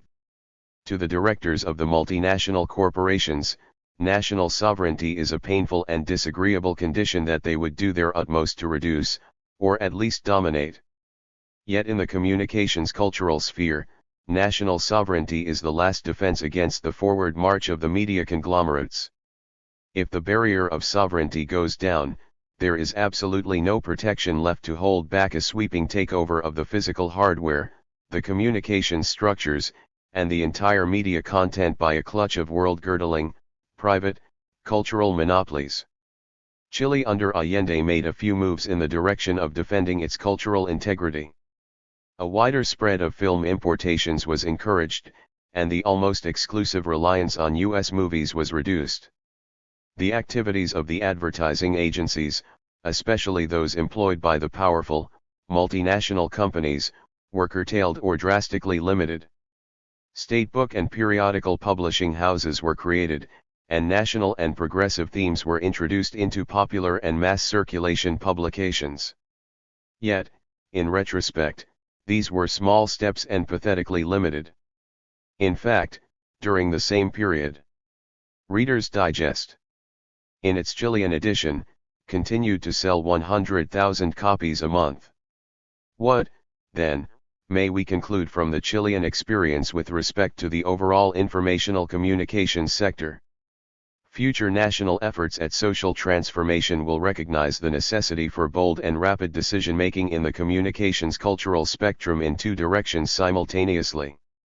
One thrust will be directed against the external, dominating network of media information. Included here will be advertising, public relations, market research, polling, and the entire range of imported media products, from films, to books, to TV programs.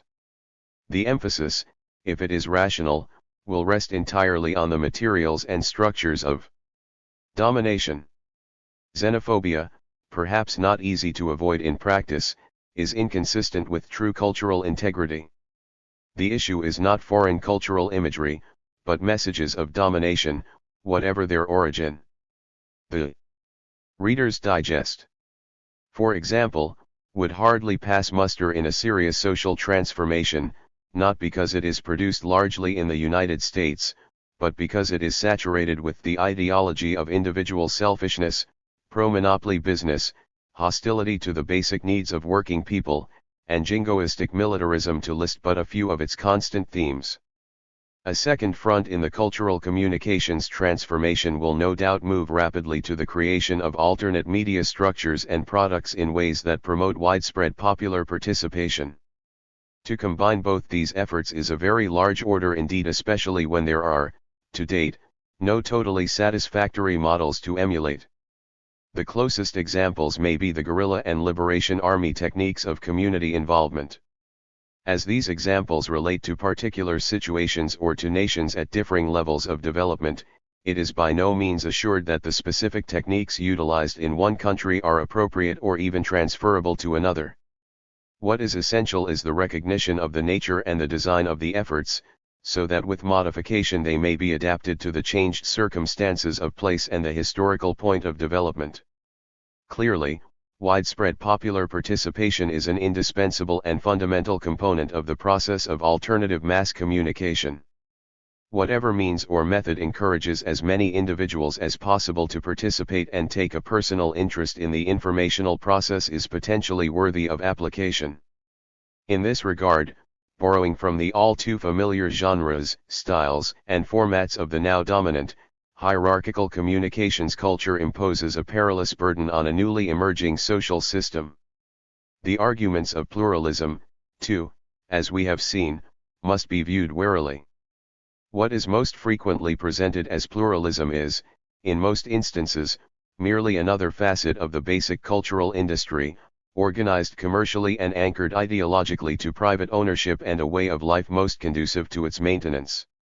In sum, the cultural communication policy conclusions that derive from the Chilean experience are mainly these. 1. Pluralism in communication conceals class domination. When that domination is seriously threatened, pluralism is rejected by those who usually extol its virtues. 2. The messages of the dominating system are corporately organized and commercially disseminated. Their claim to circulate on the basis of individual freedom of expression is invalid. 3. The obligation to defend the nation's informational cultural sovereignty is not a call to narrow provincialism and compartmentalization. It is an assertion of resistance to the penetrative power of the multinational corporations. Consequently, national and socialist cultural policies are an essential prerequisite of cultural integrity. 4. Heightened individual consciousness is both an essential element in and the outgrowth of the liberating/revolutionary process. It is not an automatic benefit of improved or sophisticated new communications technology. On the contrary, special attention and extra effort are required to ensure the possibility of using advanced technology for social ends. The liberating process must recognize, at all times, the importance of the communication/information component and try to develop appropriate means of fostering individual participation and engagement in the communication effort. This is not a one-time effort. Too many sad historical examples reveal either a once developed or a partially developed popular consciousness that has become atrophied. With its disappearance has come a reversion to manipulative informational control.